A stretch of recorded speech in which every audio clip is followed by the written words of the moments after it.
In brightest day and blackest night, no evil shall escape harmless phosphorescence!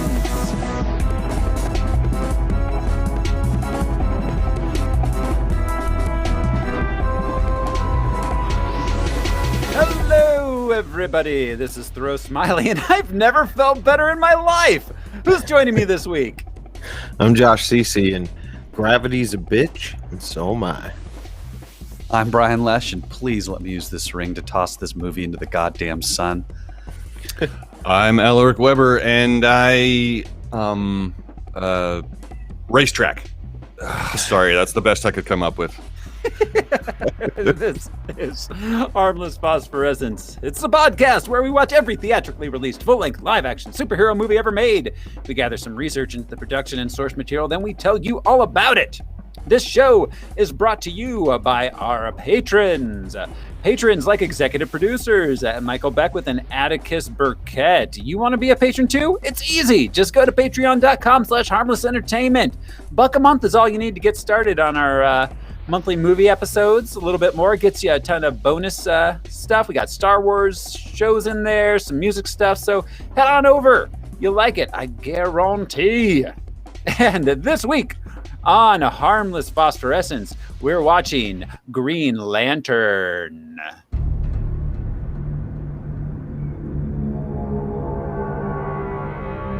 A great light has gone out in the universe. Worlds annihilated. Lanterns, we face an unprecedented danger. An enemy powerful enough to destroy entire civilizations. To fight this enemy, the Ring chose a human. But I don't need to tell you your duty.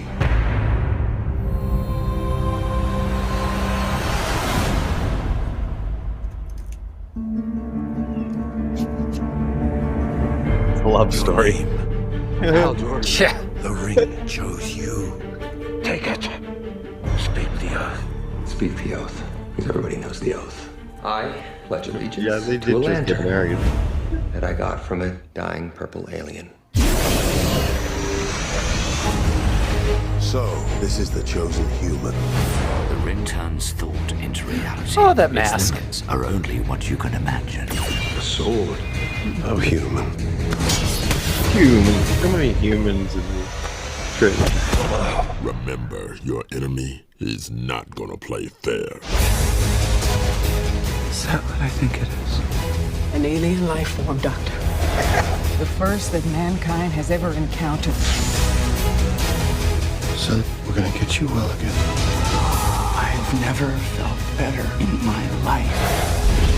They said they wouldn't have chosen me if they didn't see something that I don't see yet. I see. You had the ability to overcome fear. Stay here. No problem. If you die, innocent lives will be lost. Your world will be annihilated. Help me save my planet. Fight it. Fight it with me. Brightest day, blackest night. No evil shall escape my sight. Let those who worship evil's might beware my power. Green Lantern's light!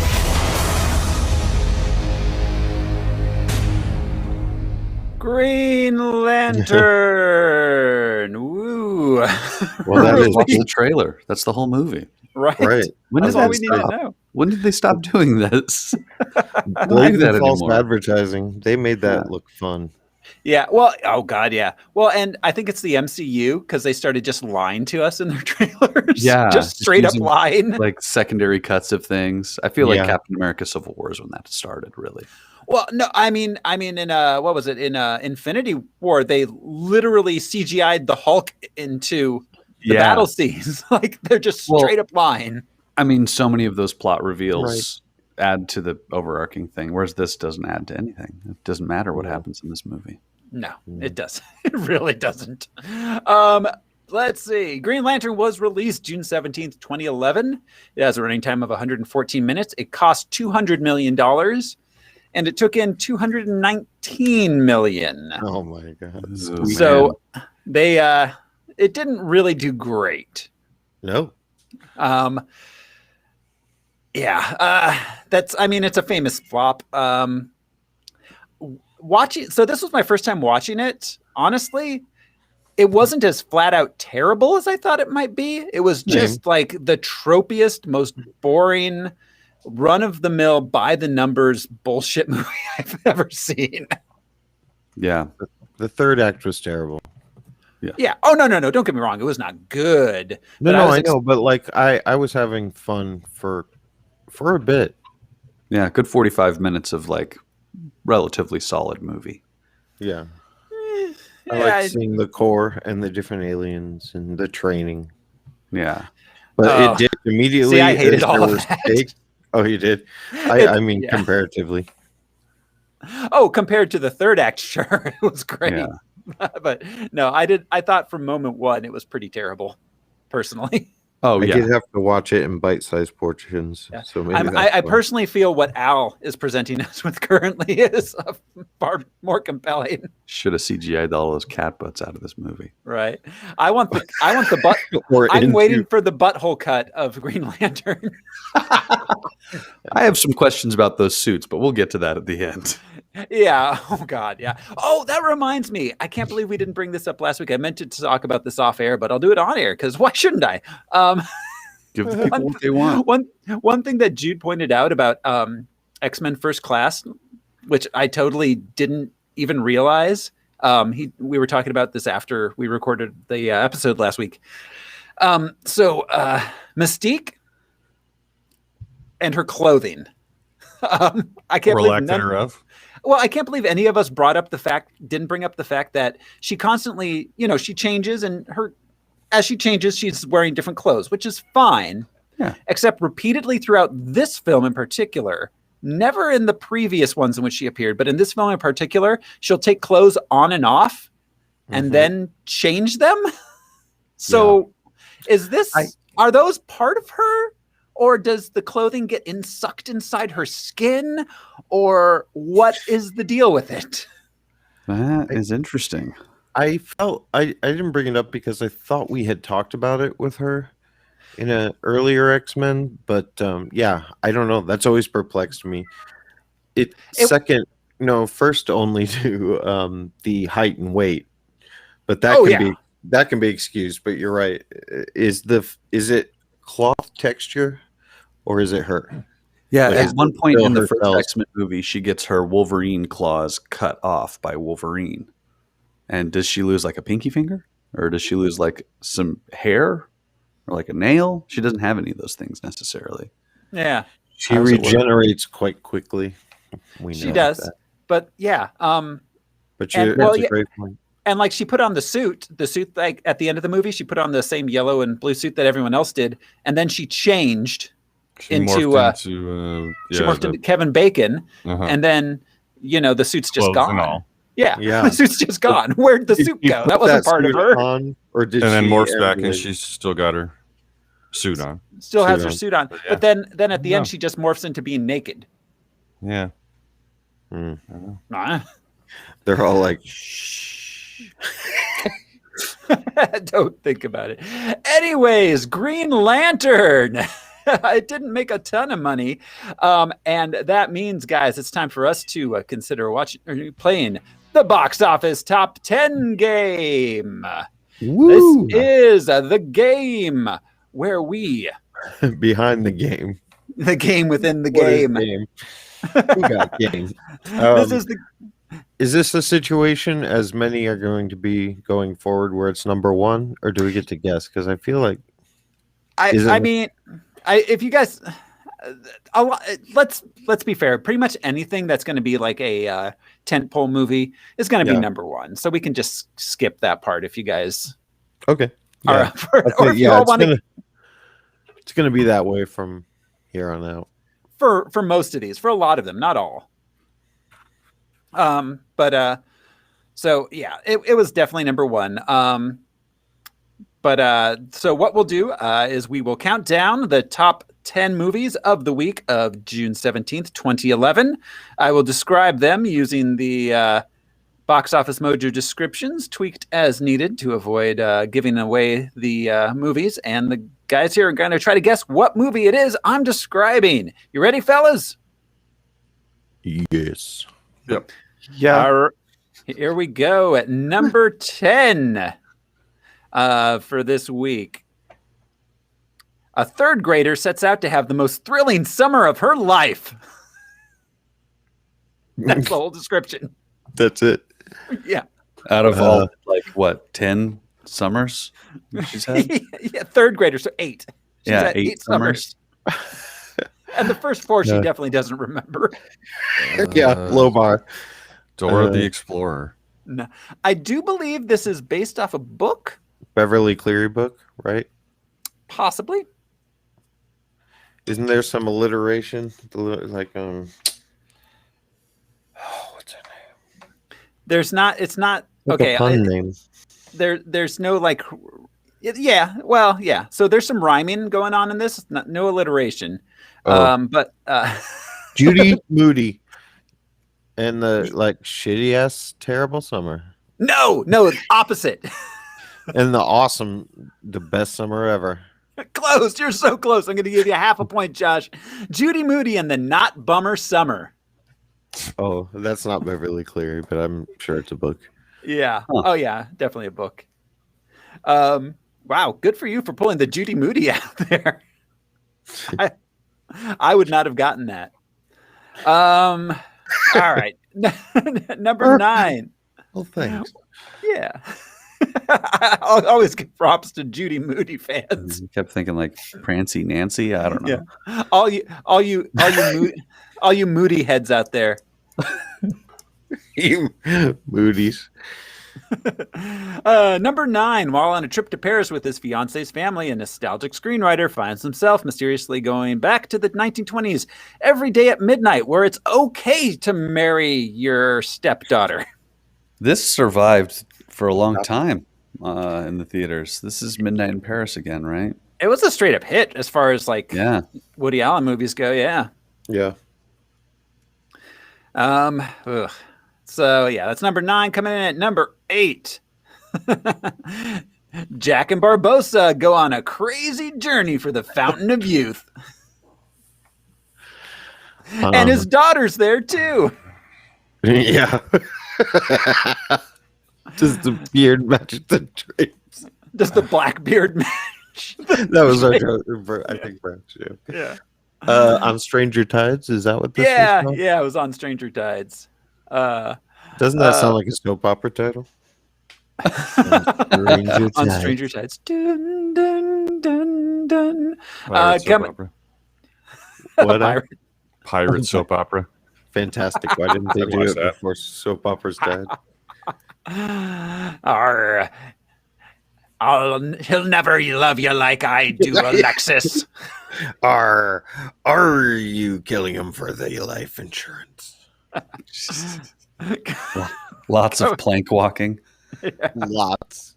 The real Pirates of Orange County. That's where the episode ends every week. On the plank. Walk the plank. Next week on Pirates of Orange County. Pirates of Orange County.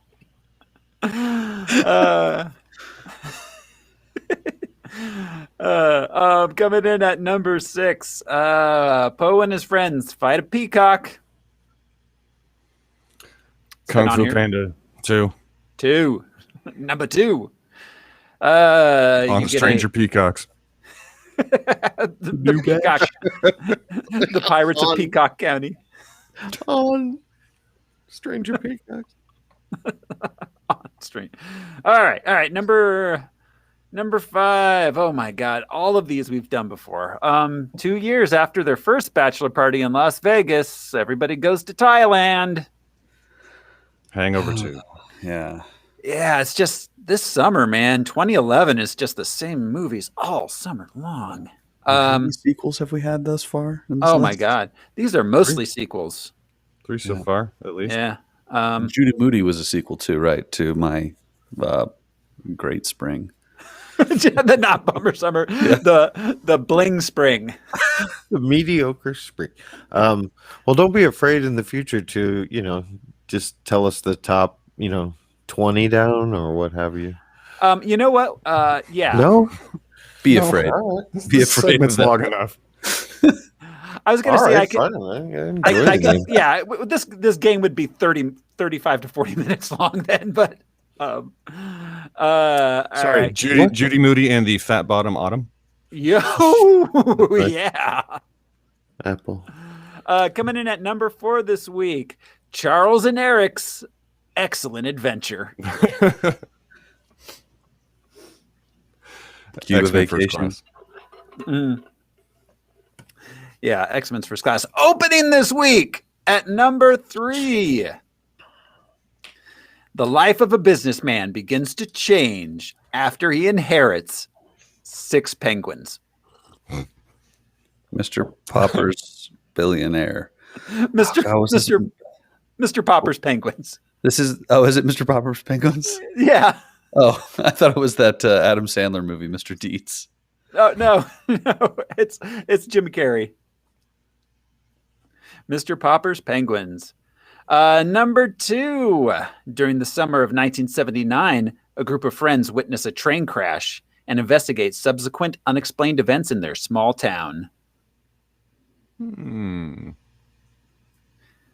Stand by Me too. Keep standing. Yeah, this is the movie which Stranger Things pretty blatantly ripped off for a concept. Oh. It's part of the Cloverfield universe, right? Is it? Technically, it might be. Yeah. It was let's see. It was written and directed by a guy who was pretty heavily involved in Star Wars. JJ? JJ, yep. It's a JJ flick. One of his few writer-director credits. Super 8. Oh, yeah, that's right. It is. Isn't it? Yeah, it's like, 79, not the 80s, but yeah. It like super like Spielberg early 80s kids having a sci-fi adventure ripoff kind of thing. But it was good. I liked Super 8. Yeah, it was all right. And number 1, reckless test pilot Hal Jordan is granted an alien ring that bestows him with otherworldly powers that inducts him into an intergalactic police force, the Green Lantern Corps. Reckless is one way to describe him. Really? Total douchebag's another way. Yeah, he seems kind of by the book. He was not the maverick they tried to make him out to be.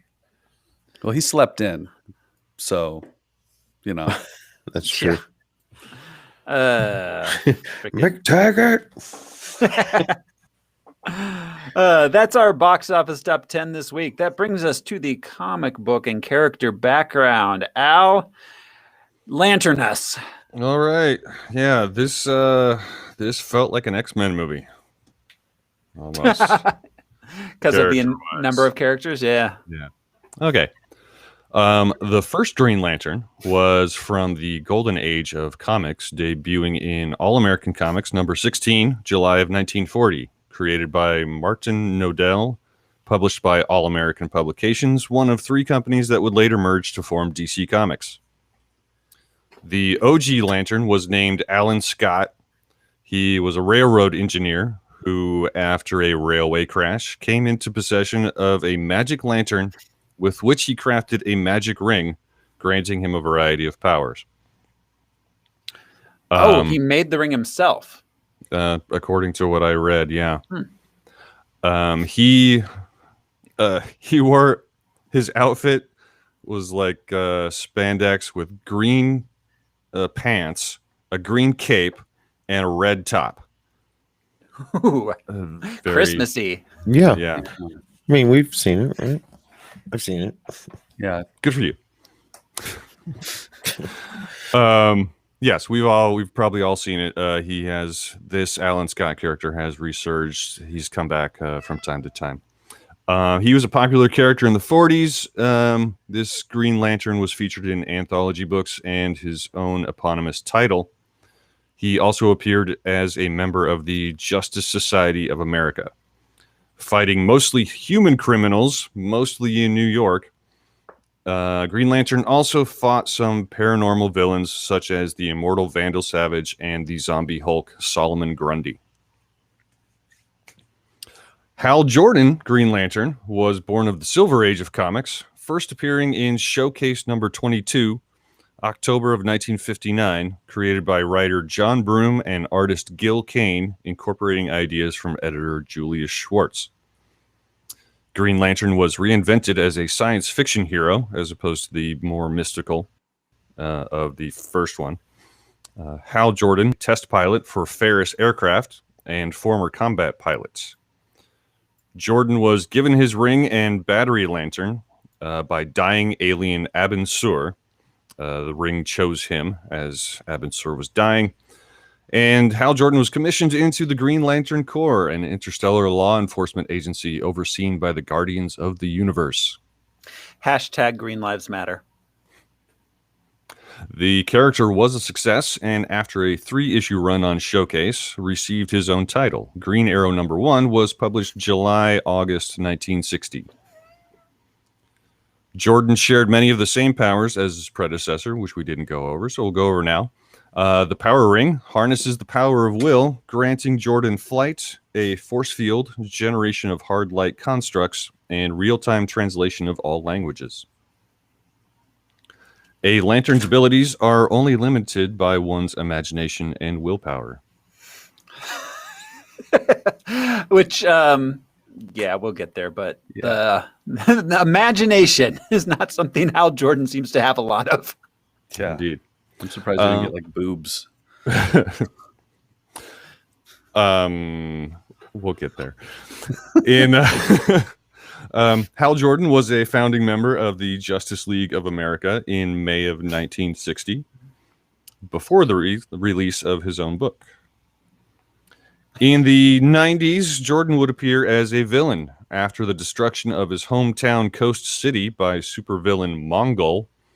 Jordan went a little nuts, destroyed most of the Guardians and many of the Lantern Corps, absorbed the powers of the Central Power Battery, and adopted the name Parallax. Oh, okay. So Hal Jordan became Parallax. Yeah, and we'll get there later, too. More on that. More on that at 6. For now, traffic and weather. It was said by Gil Kane that Jordan's appearance was modeled after his one-time neighbor, Paul Newman. I modeled it after the guy next door. Why does everyone recognize him? That seems like I live next door to a celebrity flex. Yeah. Yeah. Carol Ferris. She first appeared alongside Hal Jordan in Showcase number 22. She was the vice president of Ferris Aircraft, daughter of the president. She hired Hal Jordan and quickly found herself attracted to the fearless test pilot. Their romance... Who wasn't? Yeah.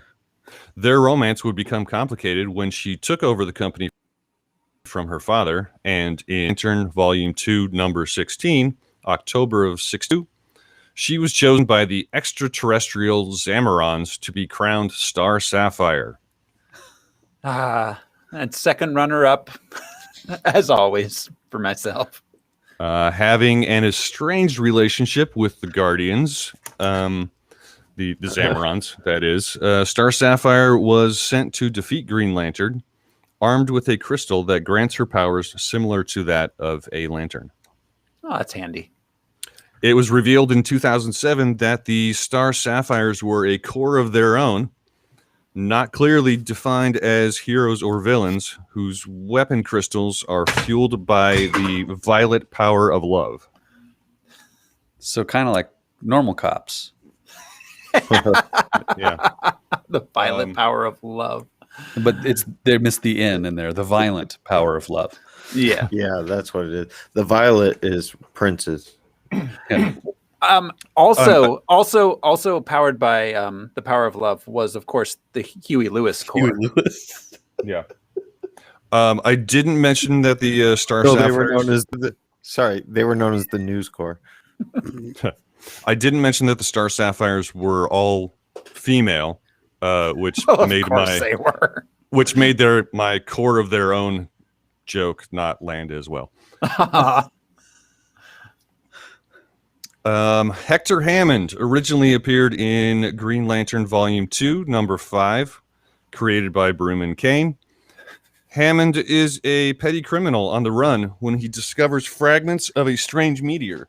Observing that the meteor has caused nearby plants to evolve rapidly, Hammond kidnaps 4 scientists and exposes them to the radiation.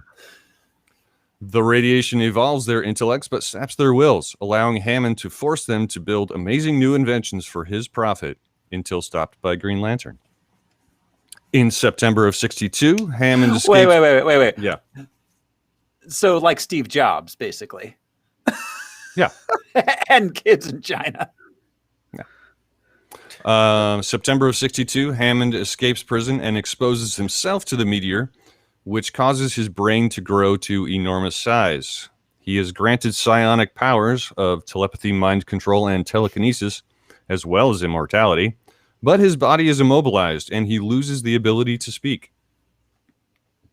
It was noted that Hector Hammond never adopted an alias like most supervillains. He just, unlike most supervillains, he just went by his own name. He could just never think of a good one. He's like, the hamster. Totally. The hamster. No. Brain. He's got that giant brain, but no creativity. He's like, Brainiac was taken. Damn it. Frontal lobe. It was retconned that the meteor fragments that you found were from the same meteor that landed in Africa and caused the evolution of Gorilla Grodd and the rest of the gorillas in Gorilla City. Huh. Woo. Fall Sinestro, another Broom and Kane creation, debuted in Green Lantern Volume 2, number 7. Sinestro was an anthropologist and archaeologist on his home planet of Korugar. He was given a power ring by an injured Green Lantern. Similar story to Hal Jordan. Given this ring so he could defend himself from the Lantern's pursuer. After defeating the attacker, Sinestro was asked to give the ring back so the Lantern could stay alive and get help. But Sinestro refused and allowed him to die, thus taking over his post in that sector. Invoking the little-known Finders Keepers rule. Right. Yep. When Hal Jordan riddled him. Riddle me this. Yeah, 3 questions, man. That's all it takes. When Hal Jordan joined the Corps, Sinestro was assigned to be his instructor. Jordan discovered that Sinestro is using his power to rule over his home planet with a green fist. Green fist. When Sinestro's dictatorship is exposed, he is banished to the antimatter universe for his misuse of power. He ends up on planet Quard, the negative counterpart to the Guardian homeworld Oa. The resident weaponers of Quard, who bore fierce hatred of the Guardians and Green Lanterns, built Sinestro a yellow power ring with which to exact revenge on the Lanterns and Guardians. Do the Green Lantern Corps just not believe in like carceral punishment? Like they don't have jails? They just like put people places and they're like, well, that's it. Yeah, we're just banishing. It's all about banishing. Yeah, like Kryptonians do the same thing. Like the DC universe never heard of the jail cell and like a guard? Yeah, or like just a guard, period. Like, yeah. Or like an alarm system? I don't know. We're going to put you on a distant planet, unattended, and hope that no astronauts happen to accidentally fall through the crust of the planet into your cell. Yeah, well, we're going to put you 3 on this LP record and spin it out into space. And in some cases, we'll make you immortal. Yeah. Yeah. Sinestro, he would become one of the greatest nemeses of the Lantern Corps, eventually creating his own Sinestro Corps, the ultimate goal of which is order through fear. Some more characters from the comics. Amanda Waller. We'll save in-depth discussion of her for Suicide Squad. Abin Sur, as we said, he's from Sector 2814. He's the dying Lantern whose ring chose Hal Jordan. His visage was modeled after Yul Brynner. Tomar Ray, the Lantern of Sector 2813, native of the planet Zudar. He had the beaky face, the pointy ears, and the head fin. The chicken fish. Chicken fish, yeah. First appeared in Green Lantern number 6, May of 1991. In the animated movie, Green Lantern, First Light, watched this over the course of this week. Came out in 2009. He was voiced by John Larroquette. Oh, wow. Gotta drop in a Night Court reference when you can. By the way, that's getting rebooted with John Larroquette in it. Oh, fun. Like Roseanne style. Like, next Night Court, the Next Generation. Oh, I see. Night Court, not First Flight. No. Night Court, John Larroquette. Gotcha. Kilowog. He first appeared in Green Lantern Corps number 201, June of 1986, a relative latecomer. He was created by Steve Englehart and Joe Staton.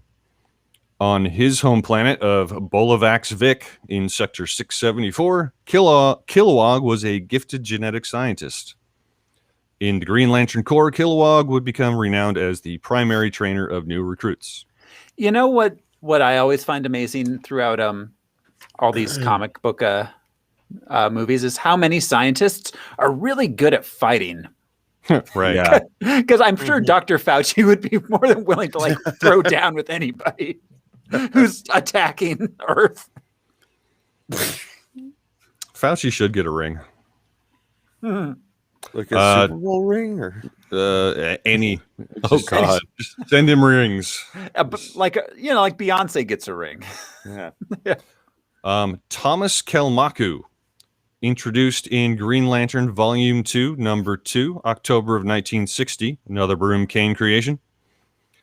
A young Inuit mechanic at Ferris Aircraft and friend to Hal Jordan. Huh. He was one of the few people to know Jordan's secret identity, keeping a journal of the Lantern's adventures, which he later published as a biography of Jordan. He was Inuit in the comics. So Kalmaku. It still sounds like a Pacific Islander name. That's interesting. Yeah. Well, I mean, no. It's the 60s, yeah. Yeah. Well, I'm just saying.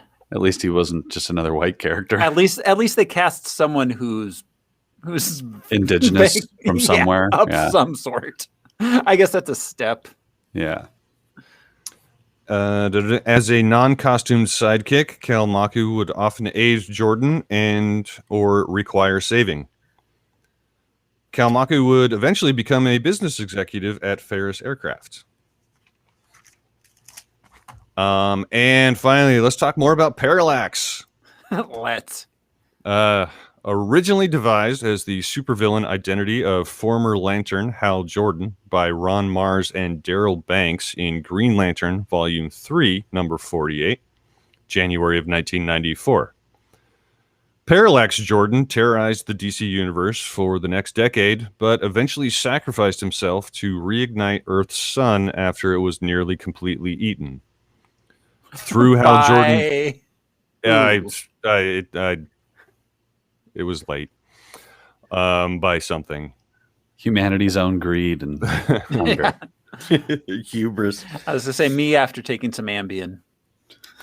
Through Hal Jordan's redemption and rebirth, it was revealed that Parallax was actually a parasitic entity from the dawn of time, born from the yellow of the emotional spectrum. Parallax was the sentient embodiment of fear, traveling from world to world, causing entire civilizations to destroy themselves out of paranoia.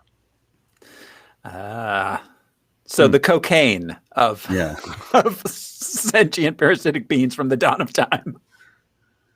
There's a little bit of yellow in that cocaine. Yeah. Yeah, I'm pretty good. I'm pretty sure I'm awesome at fighting now. Don't sniff the yellow coke. Yeah. Al, can we briefly run through the all the different colored rings? I wrote this down just in case. Yeah. The emotional spectrum. Okay, we've got red for rage. Orange is avarice or greed. Yellow is fear. Green, will. Blue is hope. Indigo is compassion. Violet is love. And then black is death. And white is life. Those aren't all emotions. That's an interesting name for that spectrum. Yeah. Yeah, they are not all emotions, are they? Yeah. Will, I wouldn't say is an emotion. No. Yeah. And it's not represented by green like envy is. Yeah, well, yes. Yeah. Now envy is exactly. orange, which In may be this, but fitting. he's green with envy. They're like, we went with Will and we're sticking to it. Yeah. With our Be like, iron will. Listen, green ink was cheap in the early 60s. So that's what we're rolling with.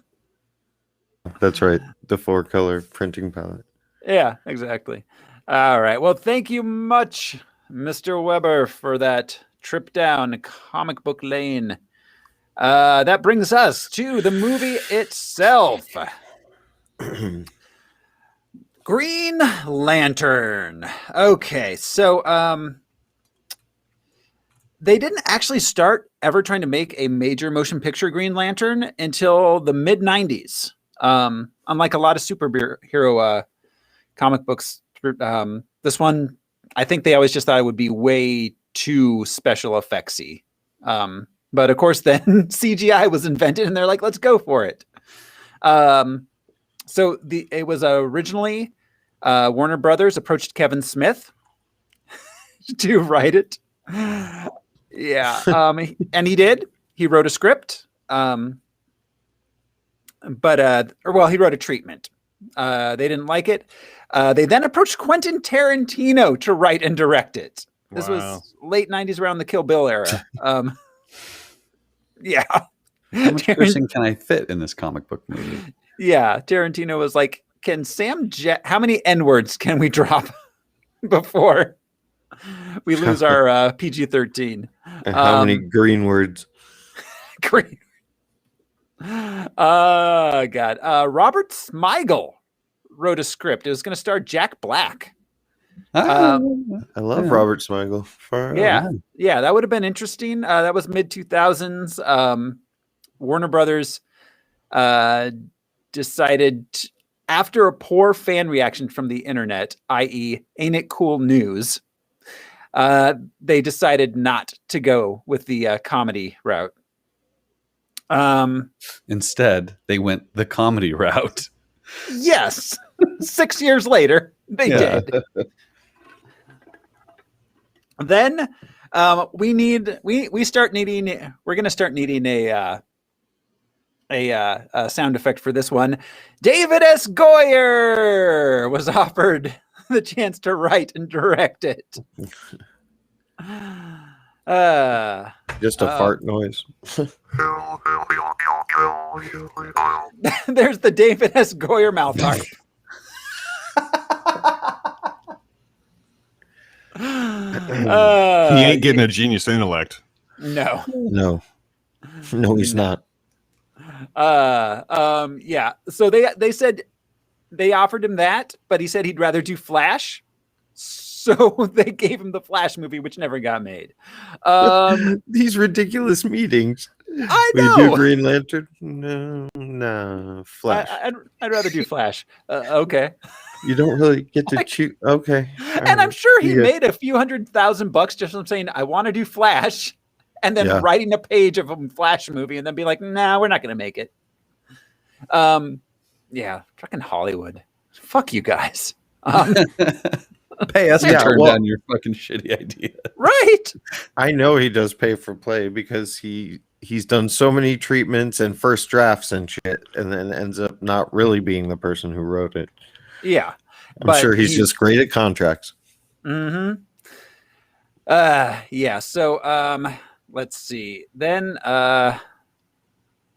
Corey Reynolds, who is probably best known. He's probably best known for The Closer. That it's a TNT crime show. He did a lot of theater, but he tried to pitch the Jon Stewart version of Green Lantern. Cool. Which is the African American version. Yeah.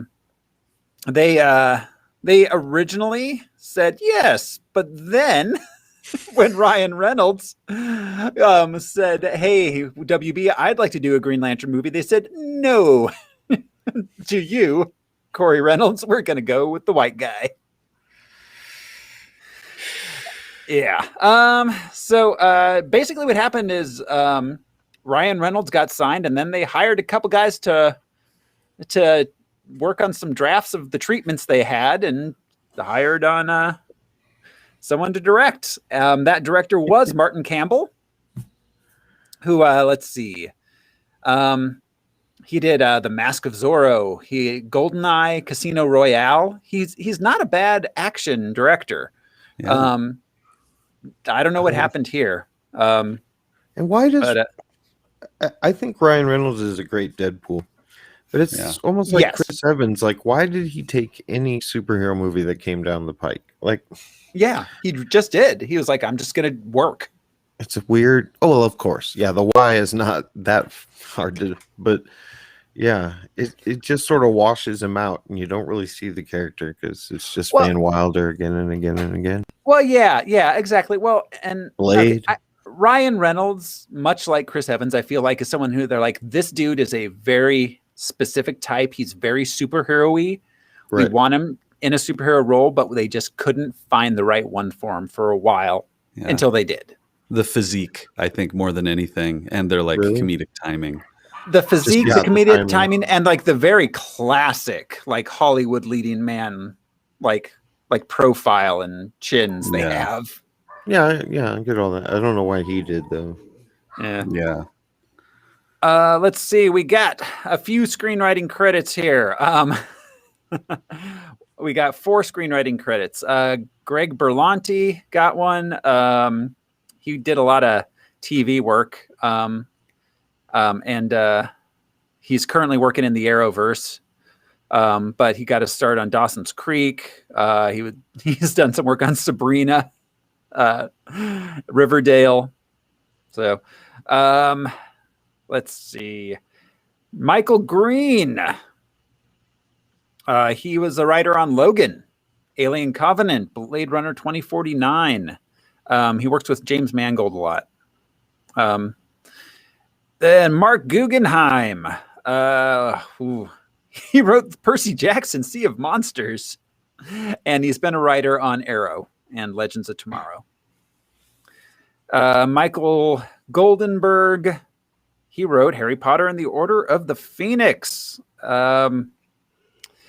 Let's see. He did the 2003 Peter Pan movie. He had a co-writing credit on Contact.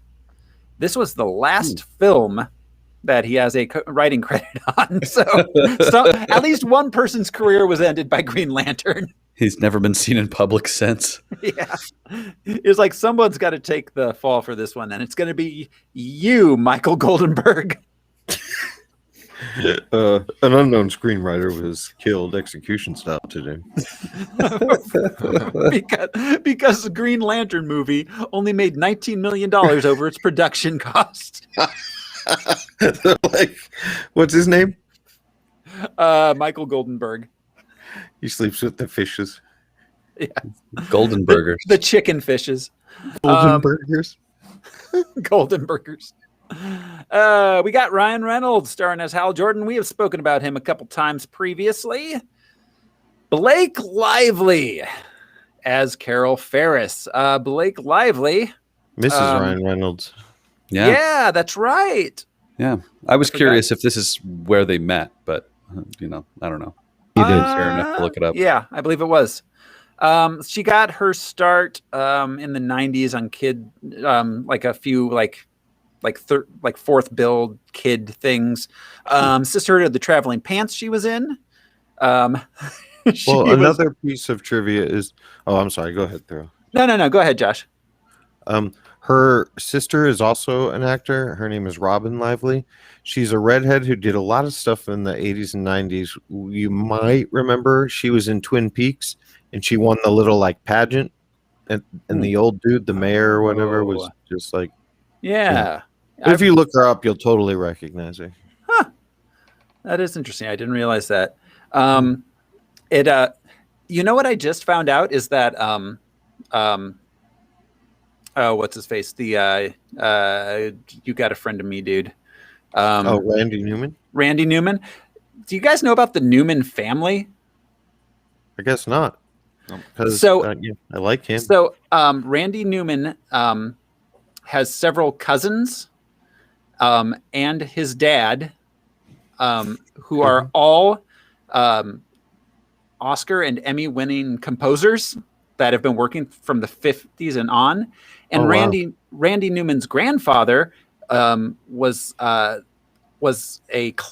classic era Hollywood composer. He composed the 20th Century Fanfare. Wow. Yeah. Like full on just a family of composers throughout the last 100 years working in Hollywood. Awesome. He's a talented songwriter, I think. He is, yeah. And absolutely. he co-wrote The Three Amigos. All right. So, Blake Lively. Of course, she's best known from Gossip Girl.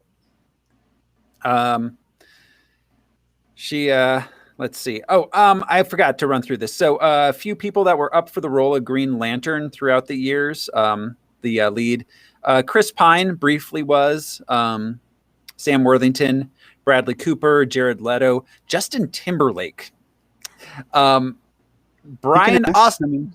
Yeah, Timberlake's not bad. Brian Austin Green campaigned for the role, apparently vigorously, but did not get it. Yeah. Who's that? So, Brian Austin Green? Yeah, I don't know who that is. You're too young, Brian. He was David in Beverly Hills. Beverly Hills 90210. Yeah. Now the most famous thing he's in is Megan Fox. Yes, he's Megan Fox's husband. Well, I looked him up on IMDb, and there's this terrifying picture of him. I assume you can't see it, but he is dressed like a flower of some sort. Huh. Yeah. I don't know. Yeah, I guess he was a tulip in The Masked Singer. Peter Sarsgaard is Hector Hammond. He's one of those guys that was like working for years and nobody ever really like noticed him or anything. His first film role was Dead Man Walking. He's in The Man in the Iron Mask, Boys Don't Cry, The Cell. That movie was crazy. Yeah. Oh God. Okay, this was before the full-on Sarsgaard invasion. Brian Austin Green. Sorry, guys, I went too deep on this. He has made a movie called Cross Wars. I think there's more than one of them with Vinnie Jones and Danny Trejo and Tom Sizemore, where he is a man wearing a green glowing ring around his neck as like a necklace like Frodo does. But there are photos of him wielding green powers. So he got his wish in a bootleg version of the Green Lantern. Yes, he had some creative control. That has to go on the list, Thoreau. That has to go on our list. It'll be on our secondary list unless it was released in theaters. Came out in 2017. I'll save it for later to be sure. Definitely. Brian Austin Green shot a movie that was in Arivaca, which is the small town I'm from. Huh. Oh, what movie was that? I can't remember what it was called. It was there were so many made. There were a few things made down there. It was around 91, 92 he shot it. Okay. Yeah. I can't remember. I'd have to look it up. Sarsgaard as Hector. This is Sarsgaard? Peter Sarsgaard. Yeah. He's one of the... Wow. He must be the shortest one. Using Garden State. Sarsgaard with Skarsgård. Oh, Yeah. So he's of no relation. Yeah. He's not a Skarsgård. He's a Sarsgaard. Oh. Wow. I had been operating under the Bill and Stone. I thought he's where SARS came from. He's what's protecting us from continued exposure to SARS. Yes.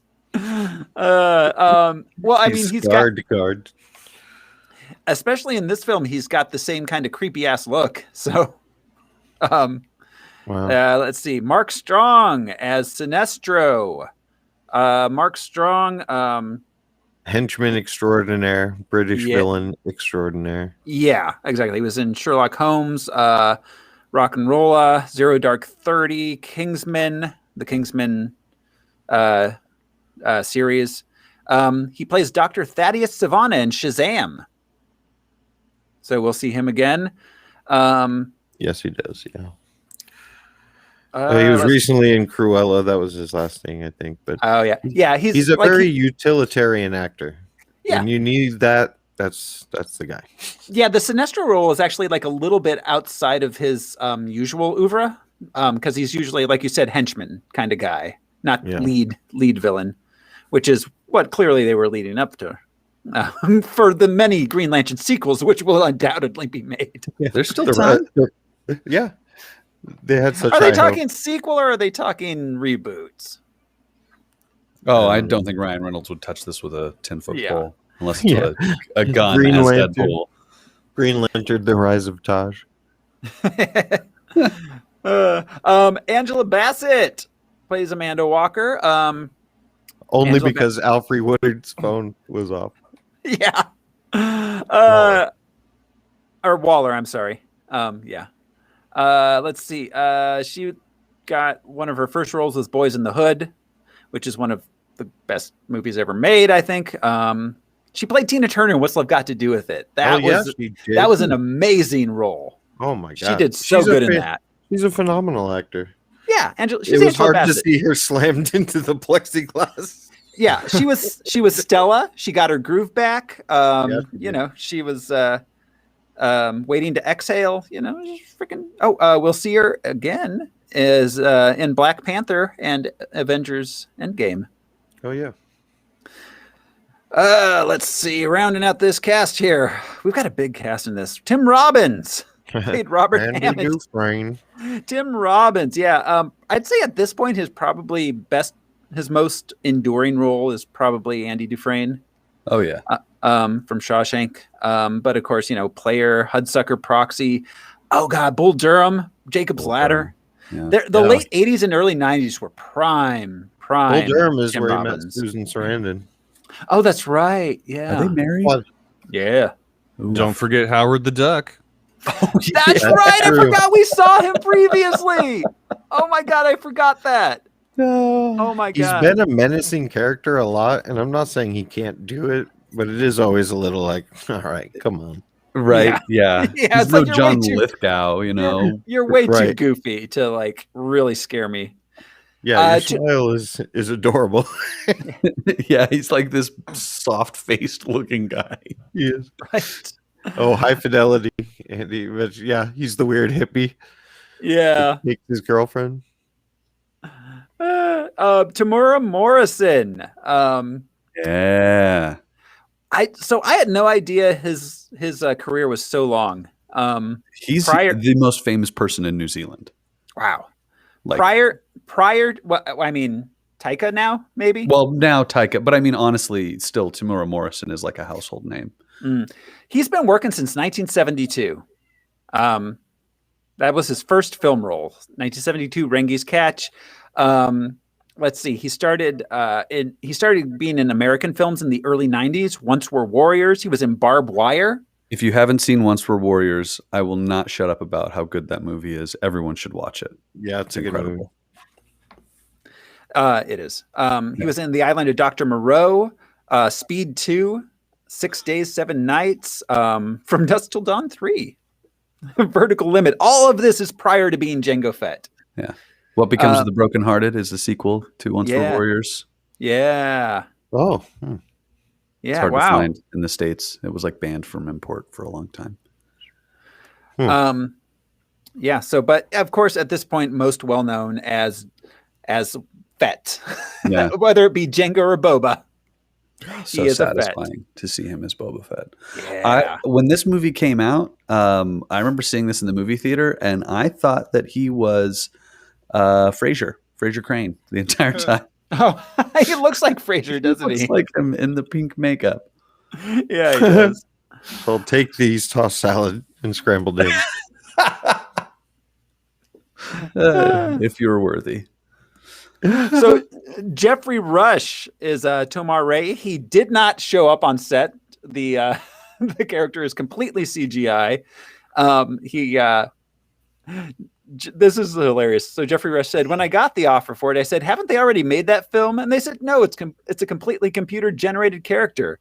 I saw the artwork and I said, I'd love to be that guy because I've been an owl and I've been a pelican, but now I can be a half bird, half fish, half lizard. Yes, you can. Wow, how delightful. That's a great attitude. 11? Yeah. Yeah. Jeffrey Rush, man. Of course, let's see. King's Speech, Shakespeare in Love. Shine was his big breakout. Shiny McShine from Shine. Yeah, Mr. Shine. Let's see. We got Michael Clark Duncan as the voice. Jeffrey Rush in Mystery Men. Oh, that's right. Yes. I forgot. Yes. Yeah, Casanova Frankenstein. Yeah. Great villain names. Yeah. For real. So confusing. Yeah.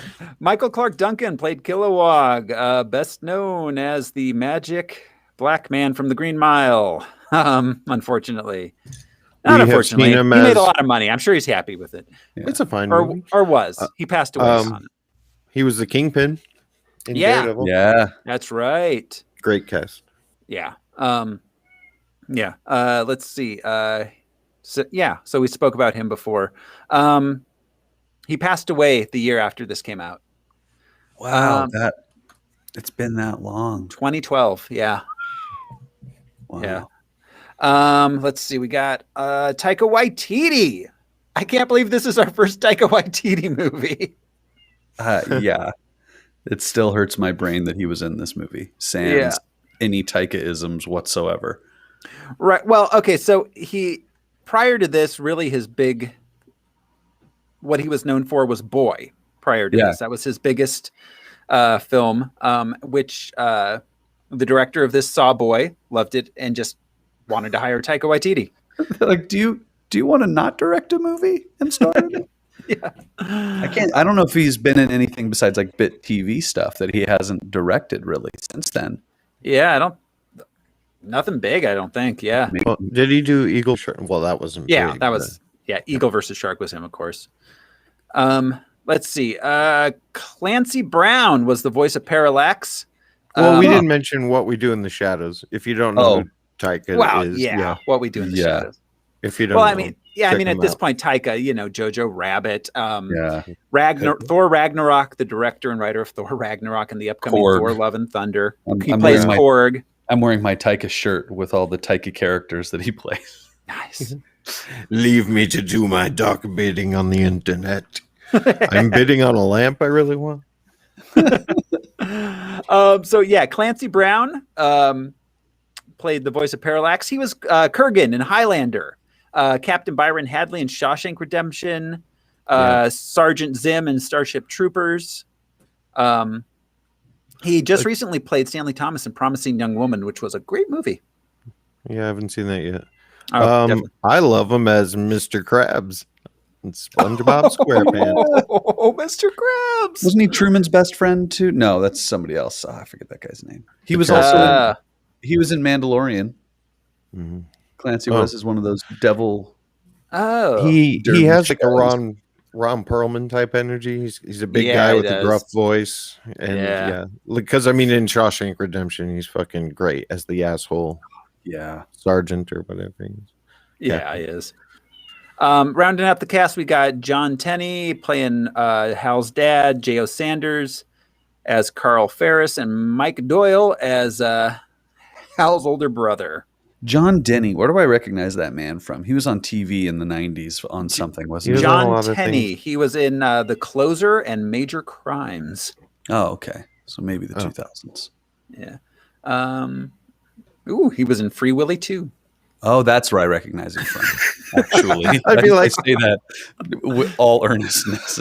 I would just be like, you know what, Willie, you got to stop getting yourself in these situations.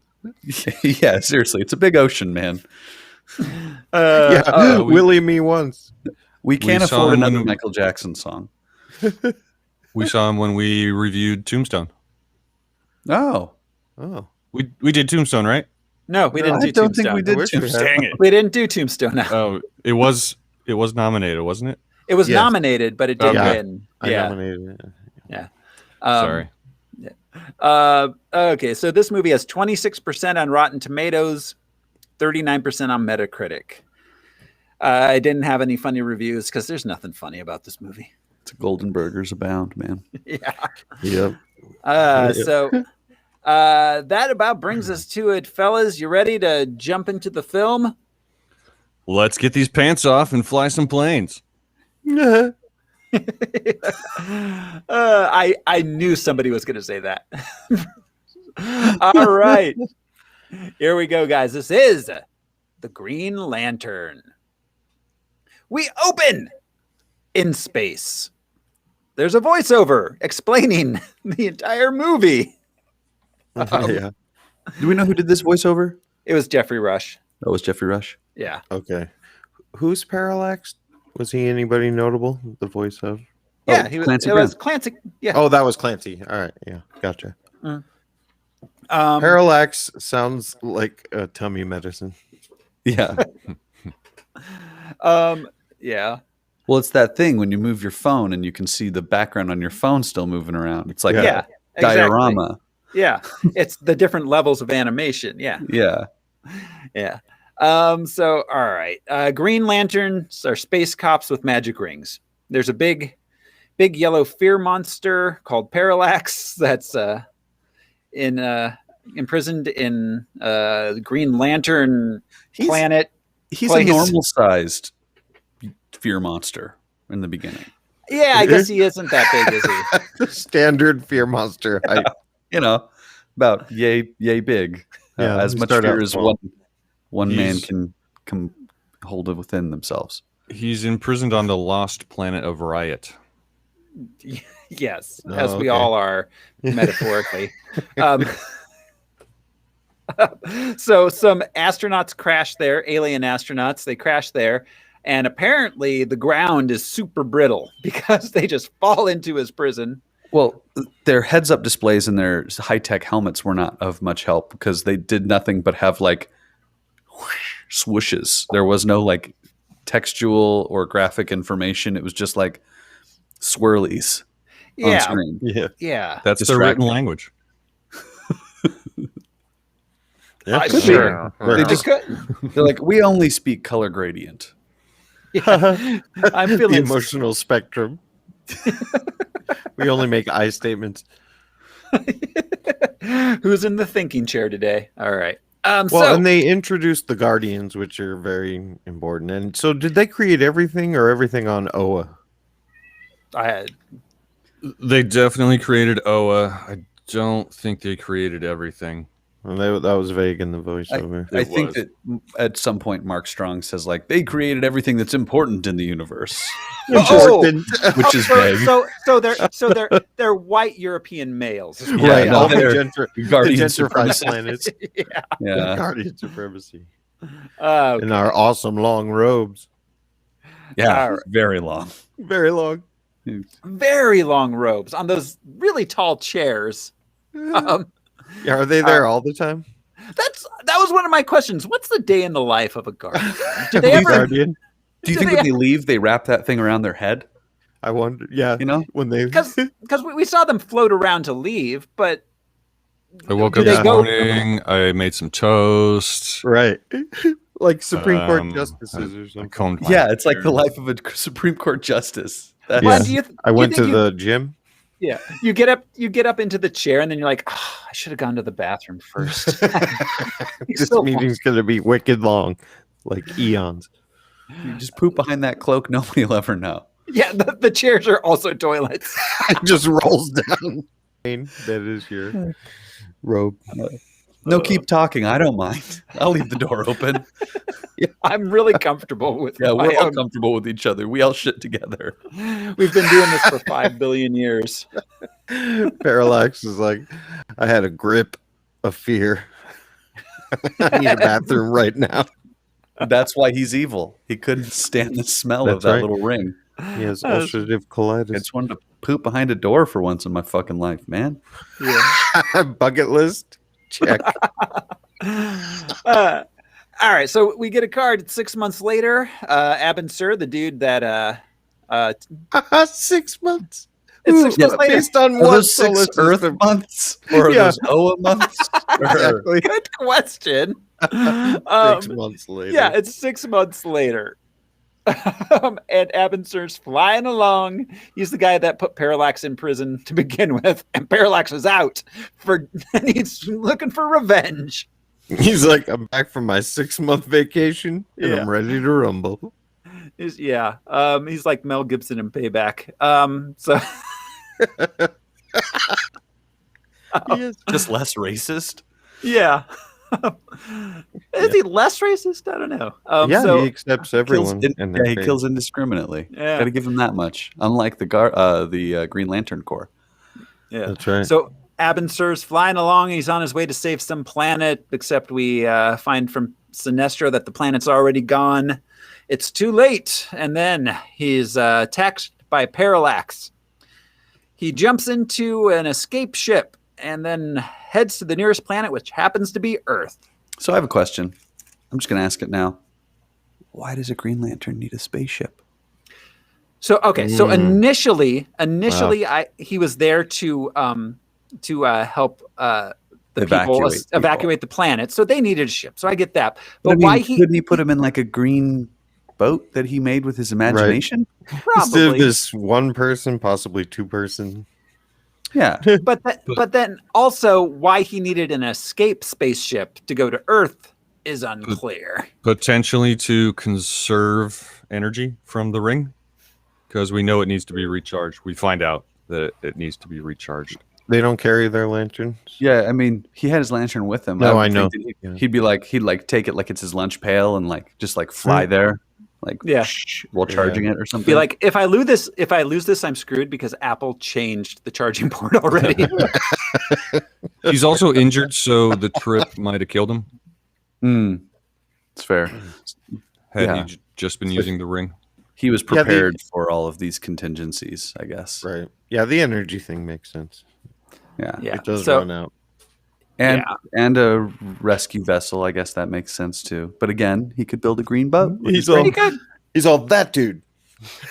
Get in. Let's go. One at a time. Yeah. That's how big the craft is. He's like, you're going to need to sit in my lap and steer. It's like a Federation shuttle. It's like, you got to go before we get in this thing, man. There's nowhere to pee in here. Oh, God. Federation shuttle. Yeah. It's a flying porta potty. Yeah. All right. So meanwhile on Earth, test pilot Hal Jordan is late for work. He's a big douchebag who endangers people while driving constantly. His line to the woman in bed, make yourself at home. There's water in the tap. Is amazing. That's that's a great Deadpool line. Yeah, for sure. I forgot to look around for empty Chinese takeout boxes. I'm sure there were some. Yeah, for sure. Did his fridge have just like a single beer and then some like moldy mustard? Food? Yeah, exactly. He's a man's man. So, all right. Why is he so desperate to wrap this present before going to work? That was one of my unanswered questions. Yes. Why does he need to wrap it while he's driving? The party is like 5 hours later. Yeah. It's to show how reckless he is. Yeah, that's all. He's a loose cannon O'Bannon. He's like, this is how I wrap all my presents. I get in the car. You should see Christmas. I have a method. Showing and not telling that he really loves his nephew and he prioritizes his nephew over his own life or something. And the life of the lives of other people. His nephew who is there for one scene and then never seen or mentioned again. Enjoy your party, kid. And he sort of untaps the will, like as if the ring had been watching him with his nephew, and they're like, you know what, this is an all right guy. Yeah, we were thinking of Brad, Nebraska, but Hal seems fine. One scene, and he's the one that sort of pushes him in the right direction. Yeah, and then is never seen again.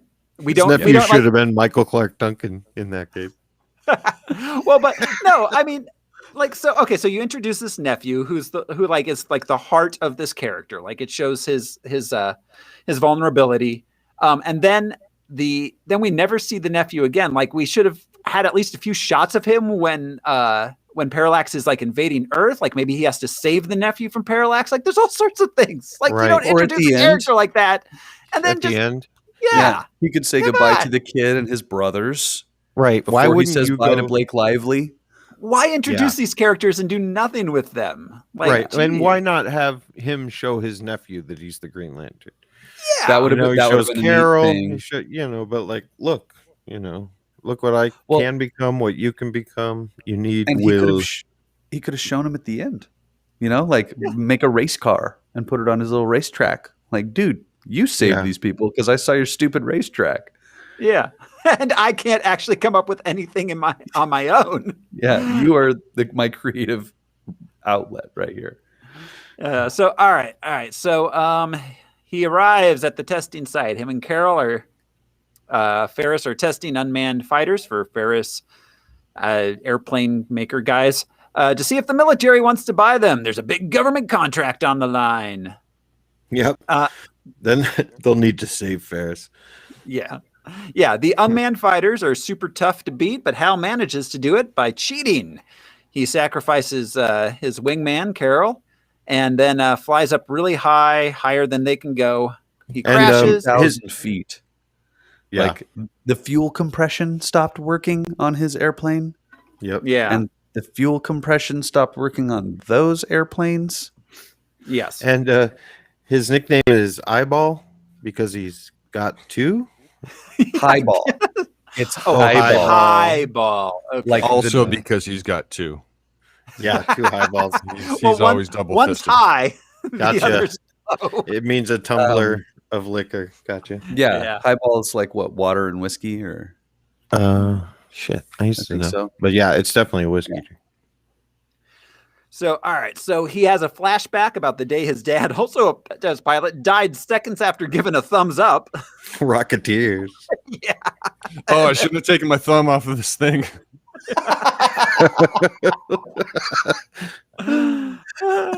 So, that costs them the big government contract.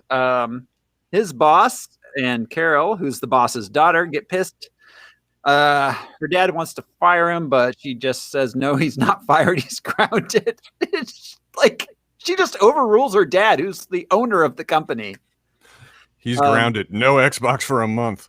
Well, and Taika is his man in the chair who really doesn't do anything besides like cheer him on.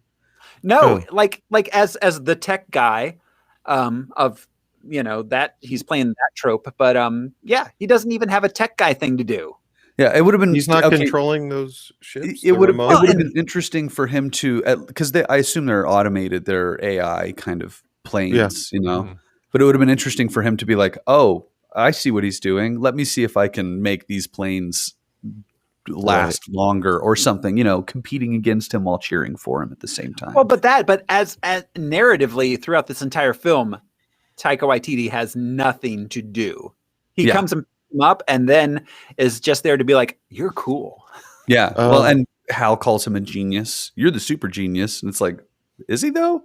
Yeah. He has glasses and curly hair. And did anyone else think with the glasses and he looked a lot like Moss from Richard Ayoade? Yeah. That's honestly, it's like Richard Ayoade couldn't fill the role. So Taika was called, Oh, Taika's American accent threw me off too. It's just so painful to not hear him speaking the way that he speaks because he's always Taika in everything. Yeah. Subtle variations of Taika Waititi. Yeah, it was weird. So, all right. So we find out that they had to lay off half the company thanks to Hal Jordan, you fucking douchebag. Like, I'm sorry, this dude sucks. He's a terrible person. Well, the F-35 is not cheap too. Oh, yeah. So, I mean, and did they own that? I mean...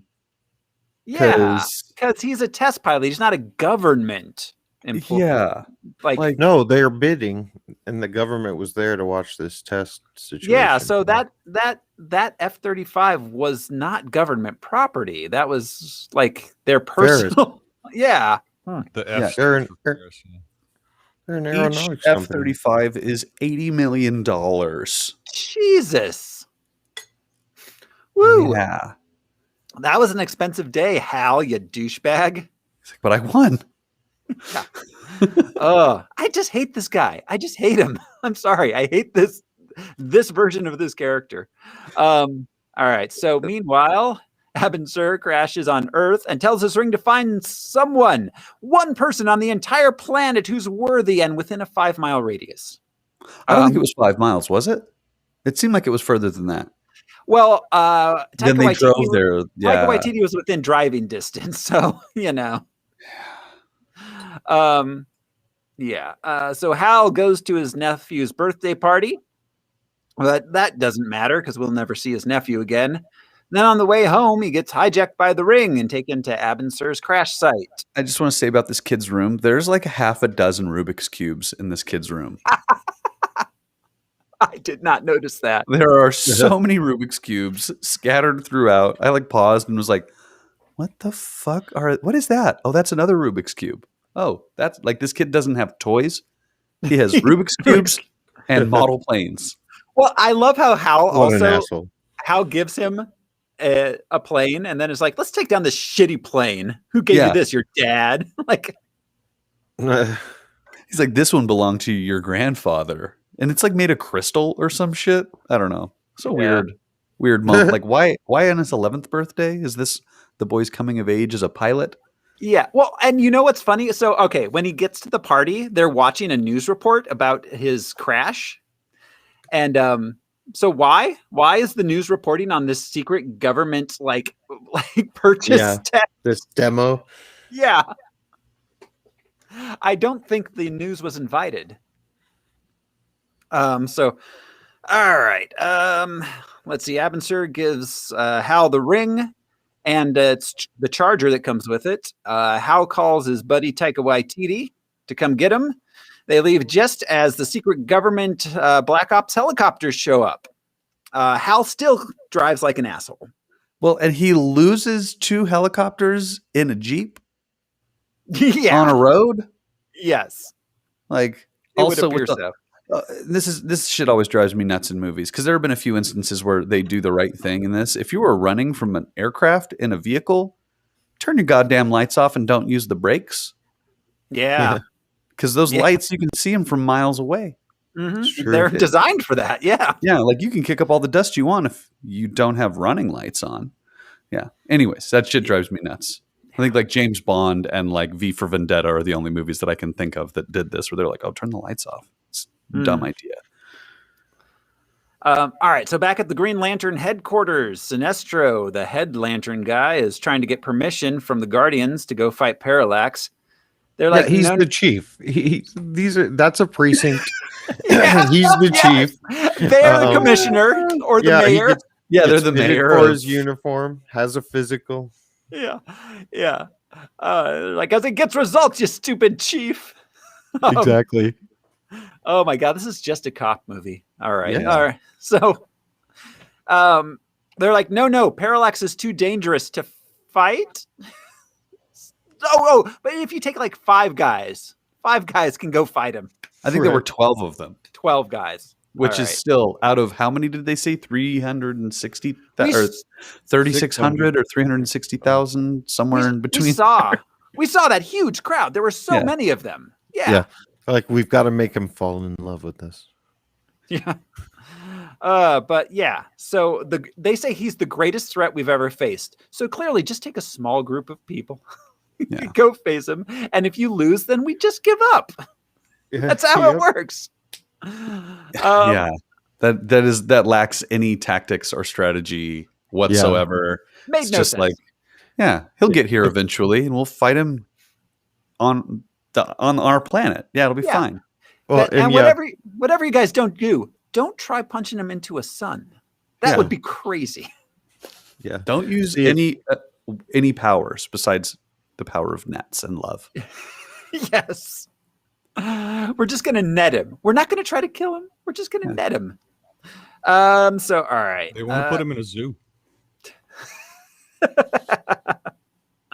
It belongs in a museum.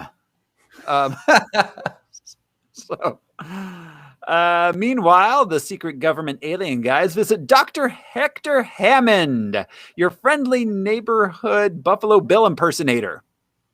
Yeah. Wow. Like, he's the guy on. So when they're making a Gruff the Crime Dog video and they're casting for the guy in the white van, they're hiring Hector Hammond. The Mustache, balding, long curly hair. Yeah. It's a look. Yeah. He's like, if Ron Jeremy was creepier. He has like 6 computers and he is playing chess. Yeah. And we find out later that he's just a high school teacher. So, no, that was college, wasn't it? I think so.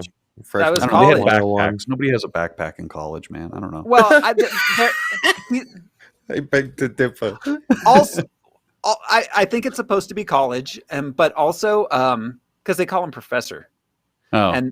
And they're all clearly in their 20s, but also Jude pointed high school isn't on film, right? But also Jude pointed out that the lesson he's giving them in that scene was something that Jude learned in 7th grade science. Yeah, it's not college or even high school level. But okay, so I would like to point out. All right, so Hector, Hal, and Carol all like go way back. It seems like they were in school together or something, right? They grew up together. Right. Okay, so Peter Sarsgaard was born in 1971. Then we've got Ryan Reynolds, who was born in 1976. So, I mean, okay, that's not too bad. Blake Lively was born in 1987. Jesus. She's a 22-year-old woman who went to school with this 44-year-old man. She aged very well, whereas he aged very poorly. Right. Is he supposed to be 22 or is she supposed to be 44? I don't know. Or are they all supposed to be 30? Yeah. Split the difference. I don't know. Nobody I assume knows. 30 because she's got a lifetime of experience flying. Yeah, because this 22-year-old girl should not be a test pilot and VP of her father's company also. Yeah. All right. So, they come, the black men in black come and get Dr. Hector Hammond. They send him to do an alien autopsy. They've got a Stargate there, it looks like. He gets Is that just the lighting for their lab? I don't know. It's never explained. It's gigantic and it looks like a freaking Stargate. Yeah. So he gets a little bit of the yellow juice in him. You don't want the yellow juice in you. Yeah, you learn that around adolescence. It's not how it works. Yeah, it's not the yellow juice that does it. You don't want that. So we got soda, we got yellow juice, we got Sunny D. Hey, wait, Sunny D's not the yellow juice? No, yellow juice is just piss. Okay. Sunny D's orange. Back at home, Hal can't figure out how to activate the ring. He's doing like that freaking scene, like the open sesame, alakazam, like cut, like can't get the thing to do the thing. It's like Never Spider-Man, where he tries to shoot his webs and he can't figure it out until he is like rocking out to Ozzy. Yeah, that same scene. It doesn't occur to him to actually touch it to the lantern at any point. Yeah. Which was explicitly what he was told to do. Yes. Yes, and which he accidentally did while driving the car. Yeah. Yeah. It was like that was a bonus gift when he ordered the ring. Yeah. So, all right, he stumbles into how to activate it, but then he's interrupted by Carol. They go to the bar. They drink and dance. They flirt. She mentions his dad, and he's like, I'm out of here. Yeah, their relationship is like rekindled and patched. And then she's like, yeah, just like your father. It's like, I can't talk about it. It's like, Daddy. Runs out crying. I'm Daddy's boy. I'm a Daddy's boy. He has a dress. Okay, was their mom flying in the back of the plane? Like, where was his mother? His mom.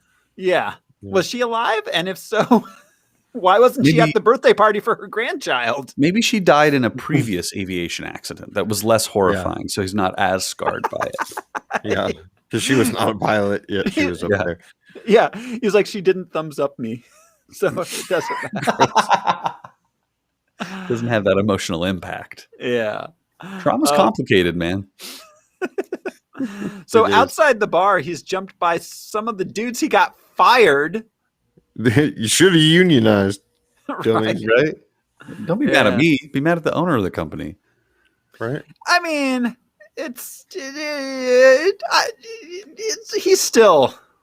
Yeah, he's responsible. Yeah, it's because he broke all those expensive things. So he accidentally kills them because you don't go through a brick wall or ragdoll across the top of a truck like that and survive. Yeah, that's like getting hit by a bus. Yeah. Yeah. Those three dudes are dead. Make no mistake. Well, and every car in Coast City has a car alarm.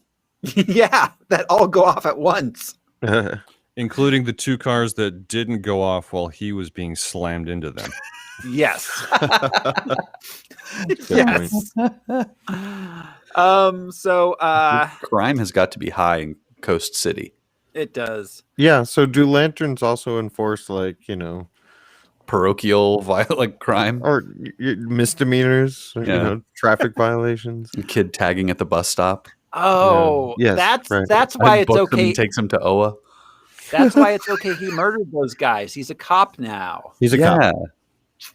Okay, it all makes sense. So he just didn't know he was a cop until a little later. Yeah, that is not uncommon. So he gets put in a green bubble by the ring and shot off to Green Lantern Planet. So it took him punching someone in the fucking face to death, 3 people. Yeah. To begin the initiation. Does every Green Lantern have to murder someone? Blood in, blood out, Holmes. It's exactly. Like a gang. It's like a real gang. Yeah. So meanwhile, Hector's having a very graphic dream, moaning and sweating in the bed. He got the yellow. I was juice on a in roller him. coaster. Yeah. What, Brian? He got the yellow juice in him. Yeah. The yellow. You guys should How- add the purple stuff. Yeah. It's like lean, but bad. Yeah. Drink. It's a Gatorade flavor that does not indicate any flavor and fruit in the world. Right. Yellow ice. Oh yeah, Arctic Rush. Like, what is that? Yellow ice. Don't drink Arctic the yellow Rush. ice. Yeah. All right. So Hal arrives on Green Lantern Planet. Gets a suit. He gets so a to full body speak. scan too, which was Yeah. high tech, man. Mm-hmm. They needed to see his insides. But urine and feces are processed in the thigh pads. Yeah. Luckily for us, they share our modern American sensibilities and leave him on little tiny undies. Was he wearing those already, or did they put those on him when he arrived? Yeah, After the because physical? they took off his regular clothes. Yeah, Like those didn't look like they were of Earth. They looked like they were of Oa, I guess. They were Is that what alien the Guardians underwear. are wearing underneath their flowing robe. Yeah, Like the one kids. pair of chonies and then a robe. That's it. Except that one No, weird the- Guardian who's wearing a pair of cutoffs. The Tommy Guardians Bahama. Guardians go commando. Oh yeah, Always. That's what the long robe is for. it's so freeing. You haven't Hung like a lived. guardian. You sit all day though, you're gonna end up sitting on one of those things, man. It's not gonna be great. You know, Ooh. So they deer. can poop. That's Yeah, that's what we true. said earlier. Yeah, it Well, rolls maybe down their the- shorts have a hole in them. There's a poop hole in their underwear. No, it's in their front pocket, and they're It's just messier than constantly you would think. playing You know, pocket pool. No, I think it'd be pretty. Seems like a good messy. idea. Yeah. But yeah, cutting a hole in your shorts just doesn't work. Well, it does, but why? It sounds like I speak from experience. You should not leave the house, so no need for the shorts. Just wear them backwards. There's a zipper. So, all right, he meets. They some all other are lanterns. chanting "core." Yeah. So, all right, They're all he meets Semper Fi. He meets Jeffrey Rush, Chicken Fish Rush, as we He's call a him. Humu Humu Nuku Nuku Apua man. Triggerfish. He is.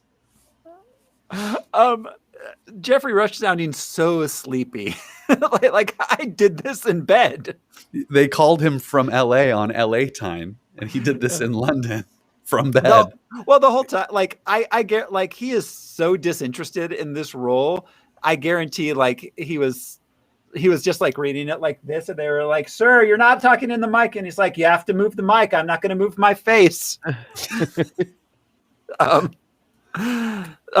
right, so yeah, we've got him, and then we get the big guy. I love how when the clearly African American coded character shows up, like the space opera music stops and it just starts going boom, boom, boom, boom, boom, boom. Yeah, that was great. A great bit of subtle racism. Well, and introduced with a punch to the face, with the intellectual discussion about the history of Green Lanterns and their use and the thought behind it, and then punched in the face. Yeah. One glaring omission, and maybe they were saving it for the sequel they hope to make, but I wish Guy Gardner had been in this. That Lantern, that character. Mm-hmm. Does anybody remember him? Yeah, he would have come much later. Later. Yeah, I hear that he's gonna because I hear they're bringing him back. Hal's the first human, right? Lantern. So, yeah, they'd have to him and Kyle Rayner and Stewart, John Stewart. Yeah, Jeff Foxworthy at one point. Larry the Lantern guy. They're like, you're a Green Lantern when when you kill a dude through a brick wall. Yeah.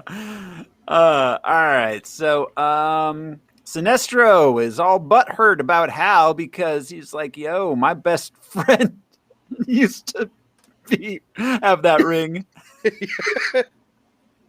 Like, dude, be professional. So what's his name? Abin Sur. Is he from our neighborhood, I guess? He was from the same sector, yeah. Okay. All right. So we got to keep our eyes out for thin-skinned pink aliens. For Frasier aliens. We are pink, purple thin-skinned Frasers. aliens also. Watch out for purple Frasers. So all right. Then he tells calls a meeting of the Lanterns, tells them about Parallax, tells Hal that he sucks, and then beats him up in training. Hal's like, you know what? Maybe I do suck, and I'm gonna go home now. Yeah, man. Yeah, he just quits. He quits. Yeah. Well, also, they're really bad at teaching. They gave him all of 15 minutes. Yes. And then they're like, you're awful. Swords. Fucking loser. Yeah. Yeah. Go home, you crybaby. That's not like it's a net or anything. Yeah. Which the sword could cut through the fucking net. What if the fear monster had a sword? Boom. Yeah, Right? Sword beats net. Yeah, we know that game. So Hector, meanwhile, is teaching his college class. Then he freaks out because he can read people's minds and everybody hates him. And Spicoli comes late. Yeah. He goes to visit his dad, who's the senator. Did we I mention would also like to Amanda point out. Waller's comment to him? What was that? Where she's like, oh, well, we can't tell you the reason why you got called yet. Yeah. Which is just setting up this stupid reveal. With his dad, who I would like to point out, Tim Robbins is 9 years older than Peter Sarsgaard. It was a different time. 1972, I think you said. Oh my God. Yeah. Yeah, it's like when Bruce Wayne adopts Robin. Yeah. But he only adopted Hector like 5 years ago. Hector's mother is Tim Robbins' babysitter. Yeah, he's like, I'm going to adopt a 39-year-old man. Do you want to adopt Hal? No. I want Hector. Then later on, he's like, I should have adopted Hal.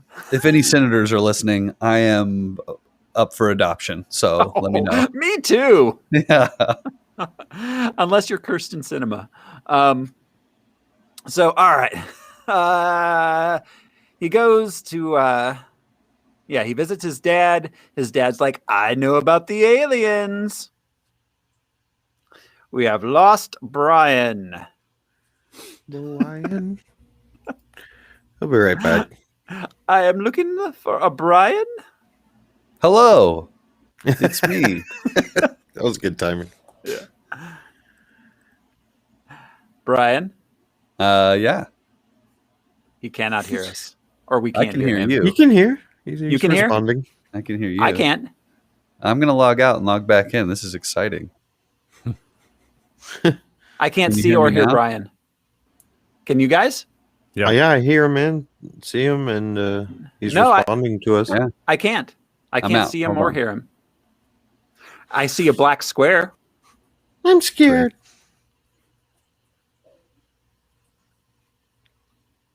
And he's gone again.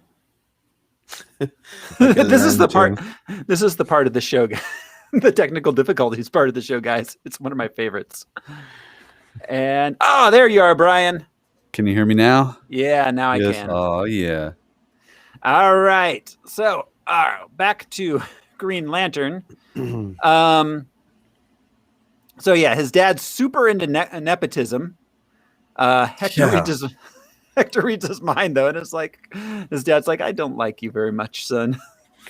It's like an erotic level of nepotism. He's like, yeah. Oh yeah. No, this is how the world works, son. Can you Yes. feel it in your loins?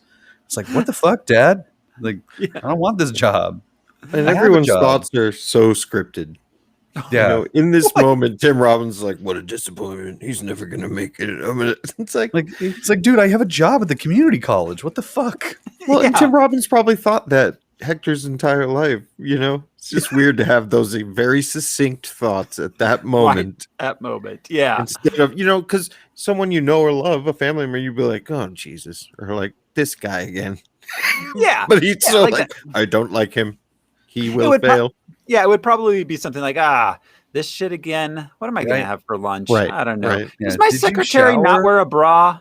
My balls itch. Like, that's what thoughts are Exactly. like. Yeah. That's what thoughts are like. Yeah. All right. So, meanwhile, in space, something I will say often in this episode, Parallax defeats a group of a dozen Green Lanterns with a net, which Yep. they thought was the best plan for defeating the greatest threat the universe has ever known.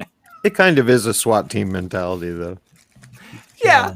because they There's have to no- exhaust every option before they storm in and kill you. There's no clever Green Lanterns whatsoever. They're all just like cops, I guess. Yeah.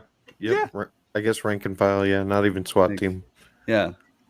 Like you'd think that you'd be like, But send no, two these of them are the in, we'll draw 12. him off the planet, and then we'll Right. pincer move him when he gets away from the planet or something. Like, no, these guys, yeah. But never these read a are book. supposed to be the special ones. These are the ones Sinestro personally chose to go on this mission. Sinestro to- specifically said they are the strongest lanterns. Yeah. Right. You know, like you'd think that you'd have like, well, we've got a strategist, we've got a guy who's really good with his imagination, we got this Right, chick who paints with her weapons fingers, and then we Yeah. got like 4 or 5 strong dudes to like hold whatever painting person comes up with, you know? We've I got don't the know. guy who figures out, hey, let's punch him into a sun. Yeah. No, it's like every time we've seen, some sort of otherworldly evil, and then a bunch of beat cops show up. Yeah. Yeah. Exactly. They've been writing tickets and shit. All of a sudden, they're the first line of defense between Doctor Doom and. Well, right. And they all show. Yeah. Okay. Yeah. So. Yeah, Not that this you would fucking- send detectives, but you would send dudes in tactical gear with tanks and the all that SWAT shit. team, yeah, not the to guys, uniformed cops who were like with their radar. And they're 6-bullet revolvers. Yeah. Oh my God. Yeah. No. To this day, they show those cops showing up. In They would not. everyone. But a school shooter, we get the SWAT guys. Yep. All right. So, let's see. Sinestro goes back to the Guardians and tells them that Parallax is stronger than 12 dudes in a net. They tell him that he was once a guardian and they decided to use the power of fear. Why do they have from the forbidden chamber? So they've got a forbidden chamber. That's open air. Yes. It's not inside. It's no, outside. it's not. Yeah. That's not a chamber. But also, why do they have the forbidden chamber? Why do they have the big fear battery? Well, and of course fear is more powerful because fear and will are not opposites. No! Those are not two sides of a coin. You can have a strong will and be afraid. Yes. Yes, you can. It's courage. Courage Fear, is the opposite right. of fear. Fear is universal. Is that what they're implying? Is that will and courage are the same thing? And like for the first time ever, like someone from Earth is like, you mean courage, right? Well, yeah. Blake Lively literally says later on, courage is, being afraid and still doing the thing. Somebody get these guys a fucking dictionary. Yeah. So anyways, they tell him that the Parallax used to be a guardian. He wanted to use fear to stop bad stuff. It's unclear why they needed extra fear powers. What was happening that they needed the extra oomph for? Like there wasn't like an existential threat coming or anything. Superman. It's like Batman. They're always prepared for Superman. Yeah. Yeah. That has to be it. But he became consumed by the fear and became evil. Sinestro tells them that the only thing to do to fight this good guy who decided to use the power of evil and became evil himself is for a good guy to use the power of evil. Yeah. Fight fear with never fear. goes wrong. Yeah. The only thing fear has to fear is fear itself. Right. Or something. I don't know. Yeah. Yeah. What a base, like primal attitude. Right. They're cops. That's true. Fight or flight on both sides. Like we don't prevent crime, we avenge crime. We step in the middle. Yeah. Yeah, we're not going to stop them from robbing your house. We're going to fill out some paperwork later. Yeah, they're not going to stop him from eating 2 planets. They're going to wait for him to show up on their planet. Yeah, collateral damage. Yeah. So all right, back on Earth. There's the big party. It's so insane. Oh my god. All right, so much to unpack with this scene. Yeah. So the first being the way Hector drinks martinis. Yeah. Like he spilled the drink on the counter. It's too full and he's just got to sip it off the top. His mustache gets inside and it gets all slurpy. It was pink. That was not a martini. No, that was like a was a strawberry teeny? Cosmopolitan. Yeah. Cosmo, yeah. What is that? What is the drink that the Sex and the City girls always drink? I think Cosmos, right? Was it Cosmos? Yeah. Anyway, he's the reverse of Donald Trump, who requires 2 hands to drink. No hands. All he needs is his mustache to get real slurpy. Up in there. That's his party trick. Is watch me drink this drink from the edge of the table with no hands. He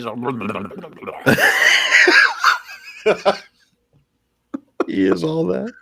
I would have liked to see him pick it up with his teeth and drink it that way. Yeah, or with his head. Impressive. Or just with his big. But he does it way brain. too fast, and it flashes over his bald head, which he throws a Cosmo in his own face. He's like, "That's what I get for coming on to Blake Lively for being a bitch." We get some serious incel vibes from this guy. Oh my god, like, so much, especially incel. 4chan neck beard as hell. Yeah, yeah, He was not a homely guy before the yellow juice. Well, I mean, so here's the thing. No. Okay, no, Hector. Yeah, he had the big forehead anyway. So if your hairline starts back here, then you can't grow the back of your hair out. Are you kidding me? I mean, Jesse Ventura pulled off that look for like 20 years. Every 65-year-old ex-hippie has a fucking ponytail and nothing on top. No. Realistically, But they shouldn't. The Picard is Okay, the look okay. if you're losing the top of your hair. Just go Picard. Yeah. And if you're doing that, then you really should not rock the pedophile mustache. The pencil thin mustache. Yeah. Choose. All right. So Carol saved the government contract, and somehow Hal takes credit for that. Then Hector sniffs Carol's hair. Yeah, when they dude. meet. Fuck. Yeah. Straight up smells her like he is an animal and like she is another animal. I mean, it was so Leans in weird. and sniffs her hair. It has like a big sheet-eating grin because she smells so good. Yes.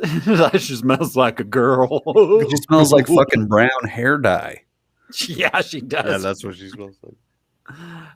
So he gets mad at his father for trying to cover up the fact that he's just spilling the secret alien autopsy out to everybody. How does he hear him? He is like quietly having this conversation with Blake Lively, but Tim Robbins walks over like he is like shouting it at a crowd of people. Yes. Yeah. Well, It's and weird. also the way he reveals it is like this dude does not talk To other human beings. other humans very often. Dude, he teaches a class. You'd think that he'd have like some sort of like social ability in some way, you know? Mhm. Yeah. So, Yeah. all right. So he decides to murder his dad via helicopter. With a beer tap? Yeah. The beer tap shoots off, hits the back of the thing. I mean, from what I understand, a helicopter's that's fairly realistic because the slightest ping and a helicopter is going to kill you.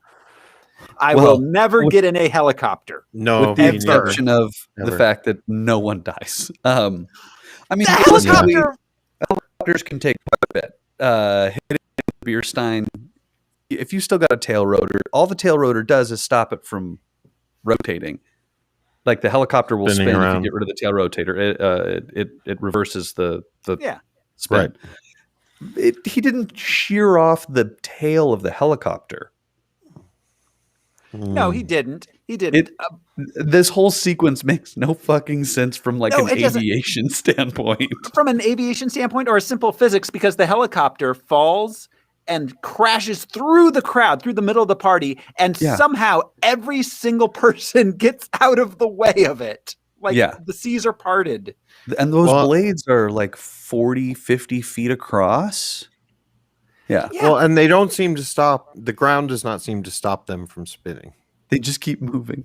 Yeah. Yeah, like whatever marble floors or something. I don't know. Yeah. You'd think a blade would break off, but it just flies at you like it's a deli slicer. Well, also, that helicopter does not create any wind. No. When it lands or when Or it takes suction. off. I don't know if you guys have ever been that close to a helicopter. Not that close, but No. close enough to a helicopter Yeah. to see how much thrust is created. Like there's so much wind and it's like, fuck, I got dirt and grass and rocks in my mouth. I should have stayed inside. Well, we've all seen drug dealers get into a helicopter in movies and TV. That's how you escape They're from always prison. flapping around. Yeah. Yeah. Well, and I'd like to, I don't know if you guys noticed, but as it was flopping around on the ground through the crowd, which survived, the entire tail was going wibbly wobbly back and forth for some reason. Like the CGI tail, like the CGI helicopter looked so bad. Yeah, it did. Yeah. This sequence, they should have just had the helicopter crash and have him rescue the helicopter instead of this Rube Goldberg mess of a thing. Right. So yeah, he makes a race car, and then just starts racing it around. Why? Why are you making it go still? Just stop the thing. Right. Yeah. I think Make a it's catcher's mitt or something to catch it in, you know? Right. And just stop it. If you're thinking like a little boy, you know. Well, I think it's a callback to Sinestro. That your imagination sucks. Yeah. Human. That's as good as you can come up with. Dude, this our imaginations are race so car wild, though. Like, I know. human beings will fuck anything. Like I I'm mean, yes. surprised. Yeah, he didn't just like make some sexual thing. Like I said, why not just make a big pair of boobs to catch it? A bottomless boom. vagina. Yeah, he's like, oh hey, look at Bottomless brazier. vagina. Yeah. Josh, have you been looking at my nightmares? Tomato. Yeah, bottomless. That sounds great. Sign me up. Until you're falling, ever falling. Just sliding in through Reverse forever and birth. ever. Oh God, my therapist is going to love this episode. Right. Okay. There's no hidden meaning. That's just a water slide. Yeah, so Hal saves the day by thinking about race cars. Then at home, Hector has some light forehead growth. He ends up looking like Eric Stoltz in Mask. Why did this take so long for this to happen? And why did it stop there? Yeah, why didn't it just keep getting bigger and bigger? Yeah. Well, and supposedly Parallax, was using him, but that wasn't clear until he's like, "You failed me." Yeah. And it's like, wow, I failed you. It would have been nice if I'd known I was in the position to fail you. It's like what? I crashed a helicopter into a black tie affair. Isn't that what you want, Parallax? All right. So Taika Waititi visits Hal for no readily apparent reason. That scene does nothing because we've seen the suit. We've seen why? Why does that scene exist in the film? It's just Taika Waititi. Seemed like it existed at some other point in the movie and in editing. They he should have had the suit before he got inducted into the thing. It should have come with the ring. He should have showed Taika at the house and then gotten sucked up to space. But they were like, well, this is great. I mean, it's funny when he flexes and nothing happens. I guess. That's hilarious. And then Taika Waititi has the elegant line of, doesn't the superhero get the girl? And then we cut to what the fuck, man? Those incel vibes you were talking about. Yeah. This movie is you can full go of to incel space. moments. You can go to space. Yeah, right. That's not impressive. You're going to be knee deep in bottomless vagina. Sorry, I couldn't. Knee deep in a bottomless vagina. Oh my God. Only up to the knees. Only up to the knees. All right. So he has the power of flight, I guess. So yeah, he can control how deep he goes into the bottomless vagina. This is a weird episode, you guys. Okay, so since we're already there, I have a question. Yeah. Do we see the suit from the waist down at any point? Because it seems pretty form fit. Oh, we see him. Yeah. I mean, he has like a David Bowie codpiece thing going on, right? Sure. We see him in those sweatpants, but you don't see him. Yeah, and then he suits up. Does it work as protection? Like, could you keep the suit on and go swimming in a bottle? Like birth control? Yeah. Like, is it a prophylactic kind of thing? Like, could he? I mean, yeah, maybe. Maybe. But will he feel anything? Get busy in the back of his squad car. I assume that it's like it feels like skin still, like he can feel contact.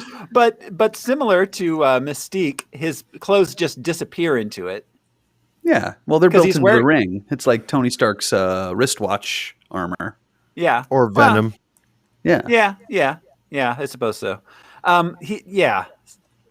Okay. So he shows up, and I mean, I don't understand why it took till now, but I did appreciate the whole, I recognize you. I've known you my whole life. Covering up your cheekbones doesn't stop me from recognizing you. Calling out Gotham City face blindness. Yeah. Well, and everybody should have said that at this party. Yeah. Hey, it's Hal. You were just standing right there. Yeah. The whole time. There should have been at the party, Hal, when did you change your clothes? Yeah. Why are you wearing that? Yeah. Can we see your dick? Why did someone draw a green magic marker mask onto your face? Why are your pupils or your irises white? Yeah. And seriously, that goddamn mask, that CGI mask, I mean the CGI outfit in general, but that mask looked so terrible. Yeah, I don't have he's that the many only complaints about lantern. this suit. Just questions. Oh yeah, other lanterns don't conceal their identity, No. or at least the ones we saw. And also, why do the aliens think that will conceal his identity? Right. Yeah. He should have a bag or something over his head, or like a, you know, Yeah. or like It's another like a person's human- face. It's like a Humans will luchadora kill mask. Like a Nixon mask that's just green. That's The money in the bag. Yeah. So, all right. So him and Blake Lively flirt and bond. He gives her some jewelry, which is going to disappear real fast. He gives her a green pearl necklace. Gross. Which answers that question. Green By the juice. way, kids, if it's green, see a doctor. If true. if you can imagine your dick being bigger, Yeah, dude. Yeah, just Imagine doing a bag of them. Shit, Be there you go. like that would work well with the bottomless vagina. So, Yeah. okay, this is the question: is some of us have very active imaginations. some of us. Yeah. How do I control what is an apparition that is created and what I just think about? You know, Yeah. because that could be Great really question. problematic. It's Yeah. will, but Yeah. yeah, it's a good point. The regular Yeah. frequency of my imagination, I would be running into trouble. Yeah, constantly. Like, Yeah. shit, I made a tank. Whoops.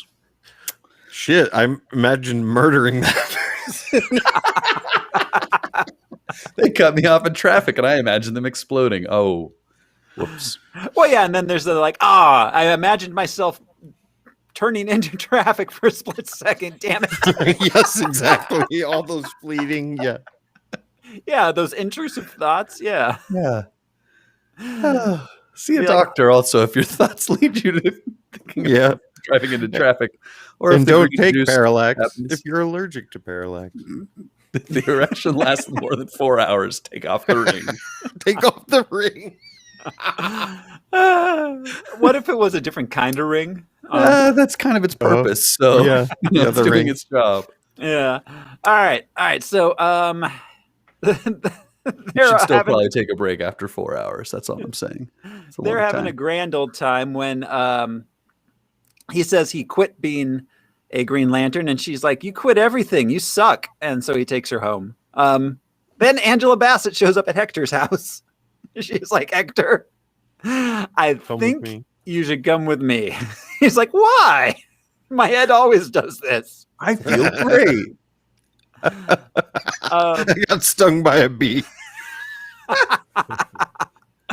So yeah, they say they're going to try to cure him. He doesn't want that, so he murders her, imprisons his dad with his newly discovered telekinetic powers. Meanwhile, the Ring tells Hal that there's bad stuff going down at the old secret CIA headquarters.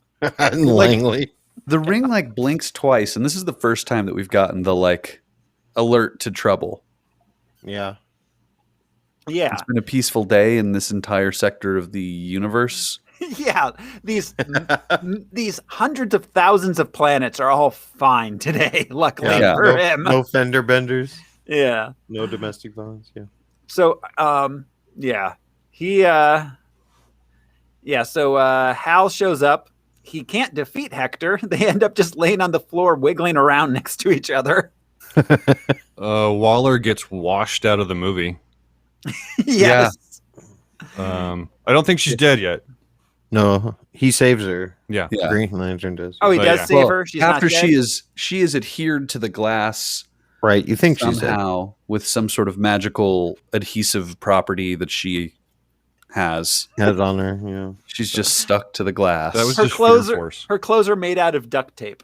yeah. She's got one of those duct tape suits that you can, Yeah, But Buy Hal on breaks the Etsy. glass and sends her down that tube.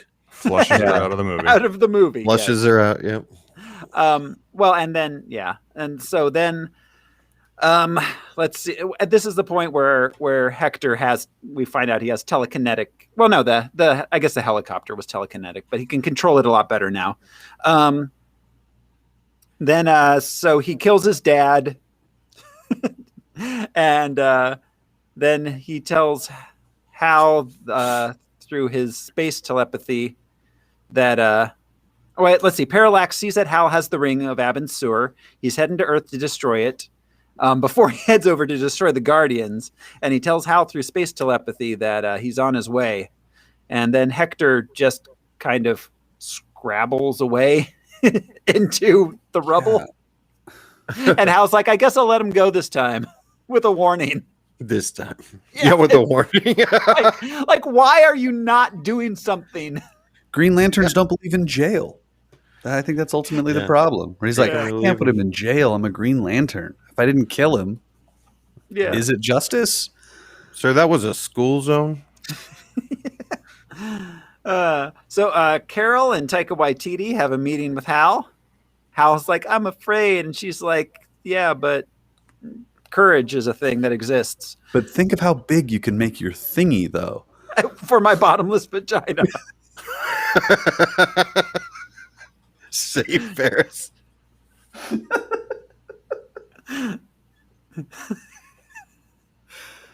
Bottomless vaginas, Tuesday nights. On Harmless Phosphorescence. Drinking Cosmos. Hanging out. All right. He really should have understood the whole like courage versus fearlessness thing because he is an adult. And that's a really simple concept, which we explain to children. Overcoming fear, yeah. Well, and this is a perfect moment for him to repeat the thing that he repeated to his little nephew, that he thought in his mind that his dad said to him, it's my job not to be afraid. Like, at no point in the third act does he say this shit to Parallax or to Carol or to Taika or to he doesn't tap in. Right. Yeah. You don't know what he taps into. Yeah. Exactly. No, he just taps into... He says the Green Lantern bullshit. Yeah. He's just literally says the oath. Yeah. Which, okay, great, but like, why there was no emotional connection to the oath that you established. Yeah. Like, no in my mind, no memory. Instead of saying the oath, he should have said, like, it's my job not to feel fear. That's such a human, stupid aphorism to say, and that's such like a human thing before rushing into battle is to say something hokey. Yeah. And then do the thing. Yeah. Fear is the mind killer. It's the little death. Yeah. Okay, he heads back to Green Lantern Planet to ask them to help defend Earth. They say no, so he asks if he can go back and defend Earth on his own. He can come and go as he pleases. We already know this. No one was stopping him from doing that prior. Why did he have to ask them and get their permission? It's like becoming a detective. You got to apply. You got to put your name out there. You got to be like, hey. You got to get a warrant. All that shit. You'd be like, you can't bust Parallax. You have the right to remain yellow. The district attorney has yet to... Did you read him his rights? If you didn't, he's just going to be back out on the streets tomorrow. They're looking through two-way glasses. All right. Sinestro's got his yellow ring now, though he hasn't put it on yet. Hal goes back to Earth, finds out that Hector kidnapped Carol off screen, and is threatening to inject her with the yellow juice. Oh, man. The yellow juice. First, he gives a speech about how Chads will never understand. Right. Yeah. What it's like. Yes. Chiseled jaw. And then he's like, if she doesn't find me attractive, I'll make her like me. Be like, dude, you're not going to want her after she's got a big old lumpy head. That's how incels work. Yeah. And apparently she's the only broad in a 100-mile radius. Yeah. Yeah. He's like, I was held back for 15 years in school, which is why we went to school together. She's the only girl that's ever spoken to me. Was he like a teacher? Was he student teaching when they were in school there? Because that's way more problematic. Yeah. He's just afraid of getting caught. So, all right. Hal finds Hector. He's like, Hector, you can have the ring if you let her go. And Hector puts it on, and then Hal just blasts him with it. Parallax shows up. He kills Hector for not being evil enough. I liked how Carol dropped, and he catches her, but like falls down himself. At least that was realistic. Yeah. It didn't just catch her in his arms. Yeah. Well, and how did he blast Hector without wearing the ring? He just used his mind powers. Wow, cool. Don't even need the ring on. Yeah. As long as it's near you, you're good. So, yeah. It's near me. He deflected the blast that Hector had sent his way. And then shot it back or something. I don't know. That's regular Hal Jordan. That wasn't the Green Lantern. Yeah. So, all right. So Parallax is going to kill Hal, but apparently something that none of the Green Lantern Corps thought was shooting it with missiles. Yeah, never and occurred to gasoline. them. Yeah.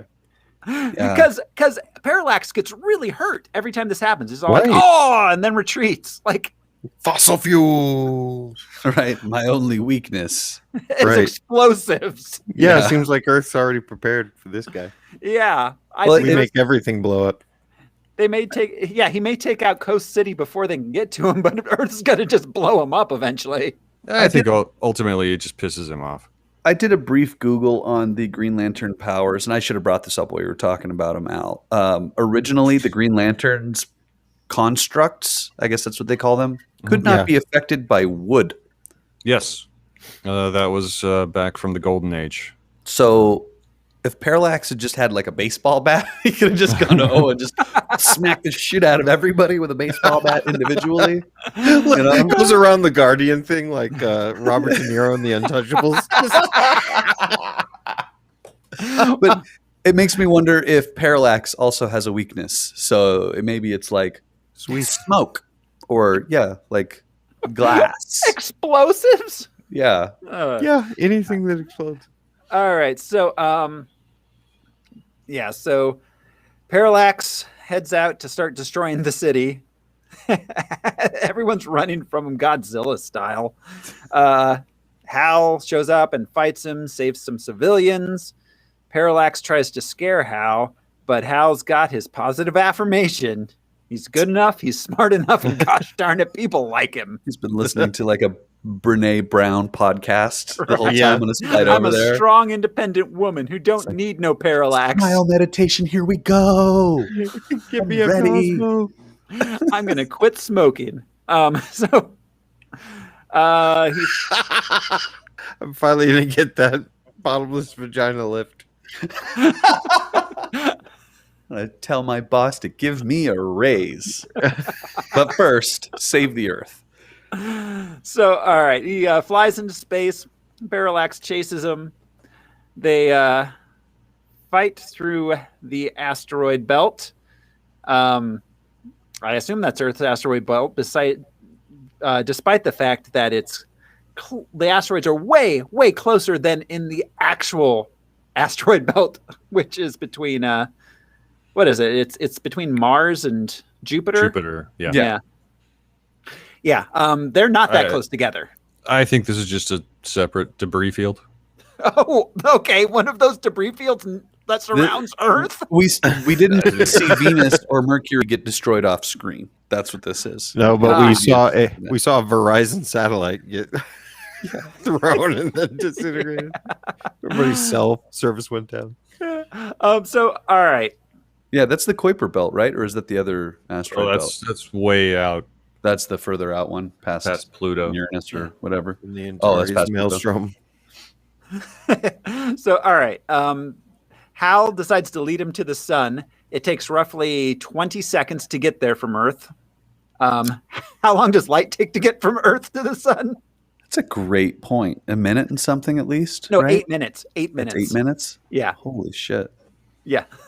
And Parallax is just kind of moving through the universe. He's like, at his own speed. I'm a smoke octopus, basically. A smoke.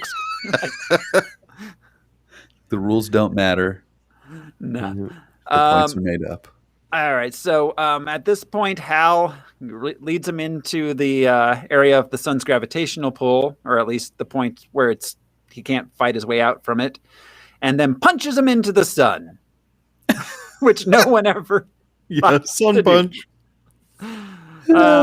Hal starts to fall into the sun, but luckily Sinestro and the other Green Lanterns arrive just in time to pull him out. To pull him out? You motherfuckers! Why weren't you here 10 minutes ago? Well, they probably would have just gotten in the way and told him that he couldn't do it. Yeah. They should have just been sending one lantern at a time. It turns out. That's right. They get scared in groups. Yeah. Which is the opposite of humans. Yeah, for real. So back on Green Lantern Planet, Sinestro's all like, before I didn't like Hal Jordan, but now I think he's great. Have you seen him throw an uppercut? He can punch guys into suns. That's a cop trope, you know. At the end, the captain pins the medal on him begrudgingly, like, "Oh, Mac Taggart." That's funny because I had McNulty in my brain. That's good too. They're all "Viva la Hal Jordan!" Raise your greens into the sky. Raise your rings. All the party people in the house say, "Hey!" Yeah. So they show all the Green Lantern green things shooting into the sky from different parts of that planet. Yeah. Did they just gather? Was there like remote viewing parties? Like there's too many Green Lanterns to all fit in this one hall. So some of you are going to have to watch it on closed circuit TV. Yeah, they've got like the extension halls outside. Yeah. All right. So back on Earth, Hal and Carol are together now, I guess. He's fully embraced being a Green Lantern. As he flies into space, we roll credits. But wait, there's more. In a mid-credit sequence, Sinestro puts on the yellow ring and turns yellow for the inevitable sequel, which is coming any day now. That means he's an X-Men now, right? And it was all yellow. Woo, that is that movie. Fuck this movie, man. Yeah, this movie was terrible. Yeah, blah. So we've already spent a lot of time on this movie. Let's see. I'm going to go through the unanswered questions we haven't addressed yet. Let's see. Actually, we've gone through a lot of these already. Here's one. So why do the Lanterns do everything on, what is the name of the planet? Oa? Oa. Why do they do everything on Oa outside on rocky outcroppings on cliffs and things? Do they not ever go inside on this planet? It's sort of like Krypton, where it's like you look at all those weird crystal structures and you're like, how does life happen? Yeah, how does commerce happen? How does energy transference happen? You know, right? But but they have buildings. We see buildings, but they never go inside buildings. No, they're hotels and insurance companies. Yeah, there's got to be a conference room somewhere, that they could meet in instead of on a rocky outcropping cliff. And the planet serves one purpose, which is the meeting point for Green Lanterns. You'd think they'd have an arena, so everybody could have a clear line of sight. And it's like, nah, we just hang out in this little canyon here, or like a supermax prison, like you said. Yeah. Why wouldn't they have that? They do it in Guardians of the Galaxy. It makes perfect sense. Yeah. And they have the green battery thing there. It could run a prison on its own, probably. Right. You could construct it. Yeah. Okay. So, let's see what I got. Let's see. Oh, so Hal quits being a Green Lantern. And no one's like, okay, well, can you return the ring and lantern? No? Okay. I guess just hold on to it for us. Well, he'll die at some point. It'll find a new owner, I guess. They're probably bylaws. But you get to just have your service weapon and mess around with it until they rehire. They're not good cops. No, they're not. They're the only cops we have. Yeah. Yep. Let's see. Okay, so at the end, he says, the bigger you are, the faster you burn. That's not really an unanswered question. That's just patently not true. Not true. Yeah. Yes. The larger the lump of coal. Yeah. Technically, should be the more mass you have, the quicker you will be drawn into a gravitational well. Yes. Don't change that line. That just doesn't pop. Yeah. No, it doesn't. So all right. I have. Do you have more? I had one more, but do you want to go ahead and do yours, Al? Well, no, I had an answer to the asteroids. Oh, okay. Every planet has a number of what they call co-orbital asteroids, Trojan asteroids that exist at certain Lagrangian points within the orbit that also kind of keep them from approaching Earth, say. Mm-hmm. So there would be a number of asteroids outside the main asteroid belt between Mars and Jupiter. So they're kind of all over the place.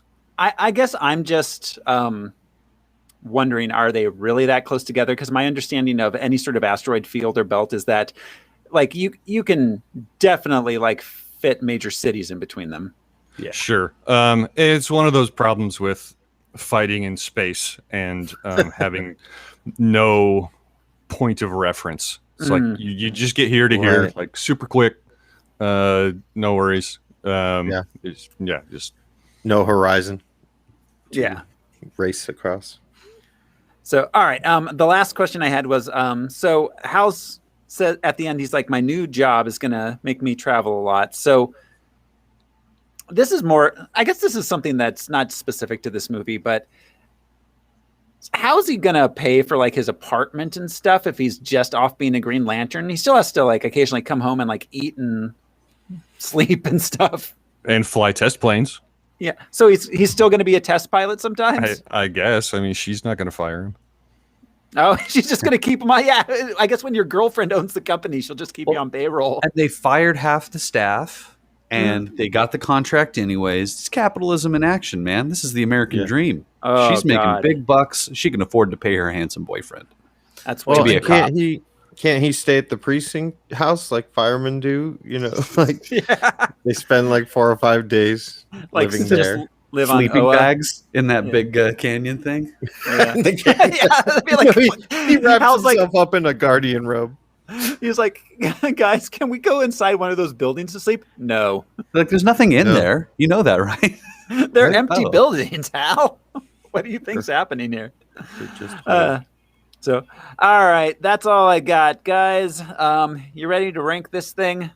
Oh, fuck. I had a couple thoughts before we get to the ranking. I thought it was disappointing that we didn't see, they didn't feature, rather, any female lanterns. Or characters. I went back, checked out the lantern scenes with all the all of them in the one place, and I counted 4 lady lanterns. I didn't get a chance to look at when they went and fought Parallax in the V formation. There might have been a couple there, but they were all brief shots of lady lanterns and no lines. And I mean, they could have just. They were not sapphires. No, but aren't they? Isn't that the idea? Yeah, maybe there is a complimentary sapphire crew. Sapphires are predominantly women, but lanterns are not necessarily all men. There have been several female lanterns over the years. Yeah, I was giving it too much credit. I'm sure it's just the nerds that made it. Would have been a great way to defeat the Bechdel test, guys. In the look deeper. 2 female Green Lanterns talking by the water cooler about busting all those criminals. Right. Epsilon. They did have a very close shot of a female lantern who had the shirt that split open to expose her cleavage and midriff. Of course she did. Yeah. Like an Oscar dress. Yes. Yeah. Would it have been great if there was like a shot of like 2 female lanterns talking and be like, yeah, so I suggested we punch them into the sun, and they said, chicks. Yeah. And then a guy stood up and said it, and they're like, all right. Yeah, let's do it. All right. So any other last thoughts, guys?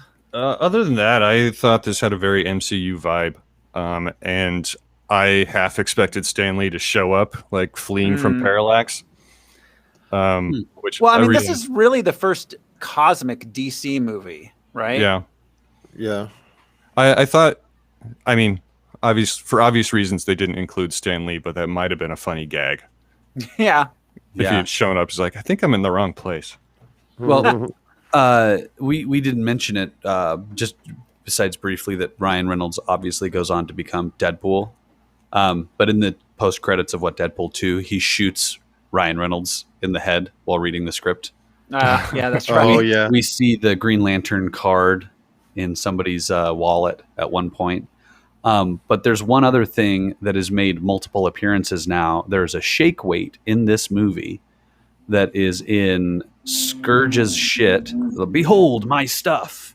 Yeah. It's in Hal Jordan's apartment, but also it's in Deadpool. So yeah, that shake weight is our Stan Lee cameo, if you will. Shake weight. All right. So, guys, you want to rank it? Yeah. Yep. All right. Let's take a look. See here. I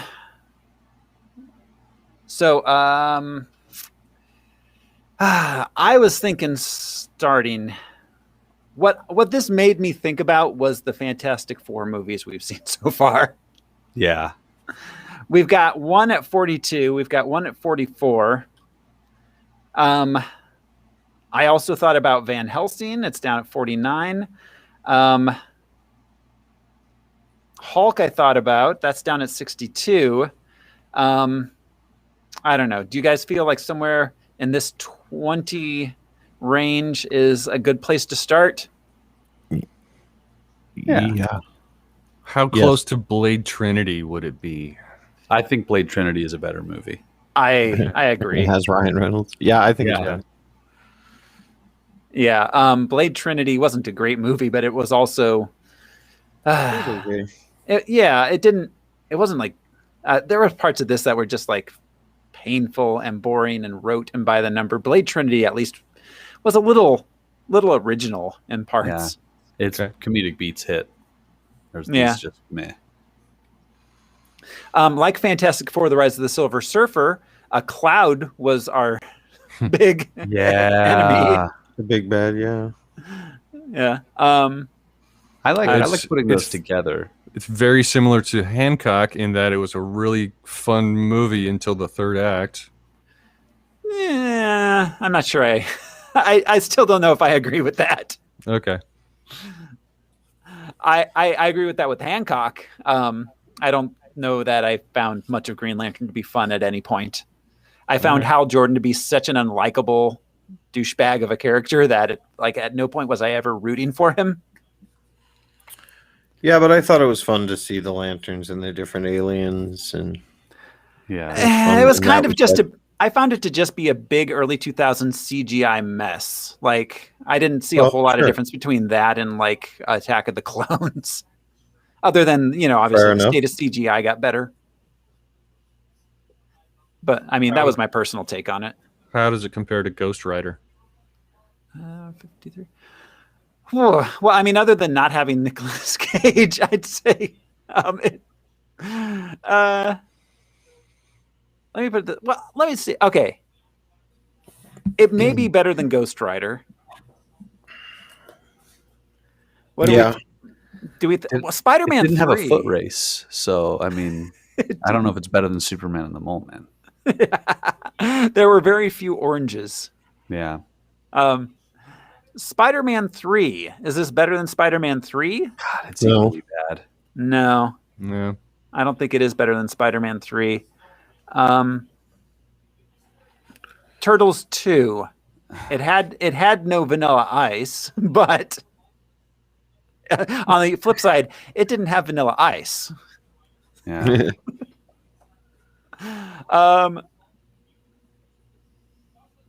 Below Turtles 2. Below. Okay, Al. Dig that. What are your thoughts, Al?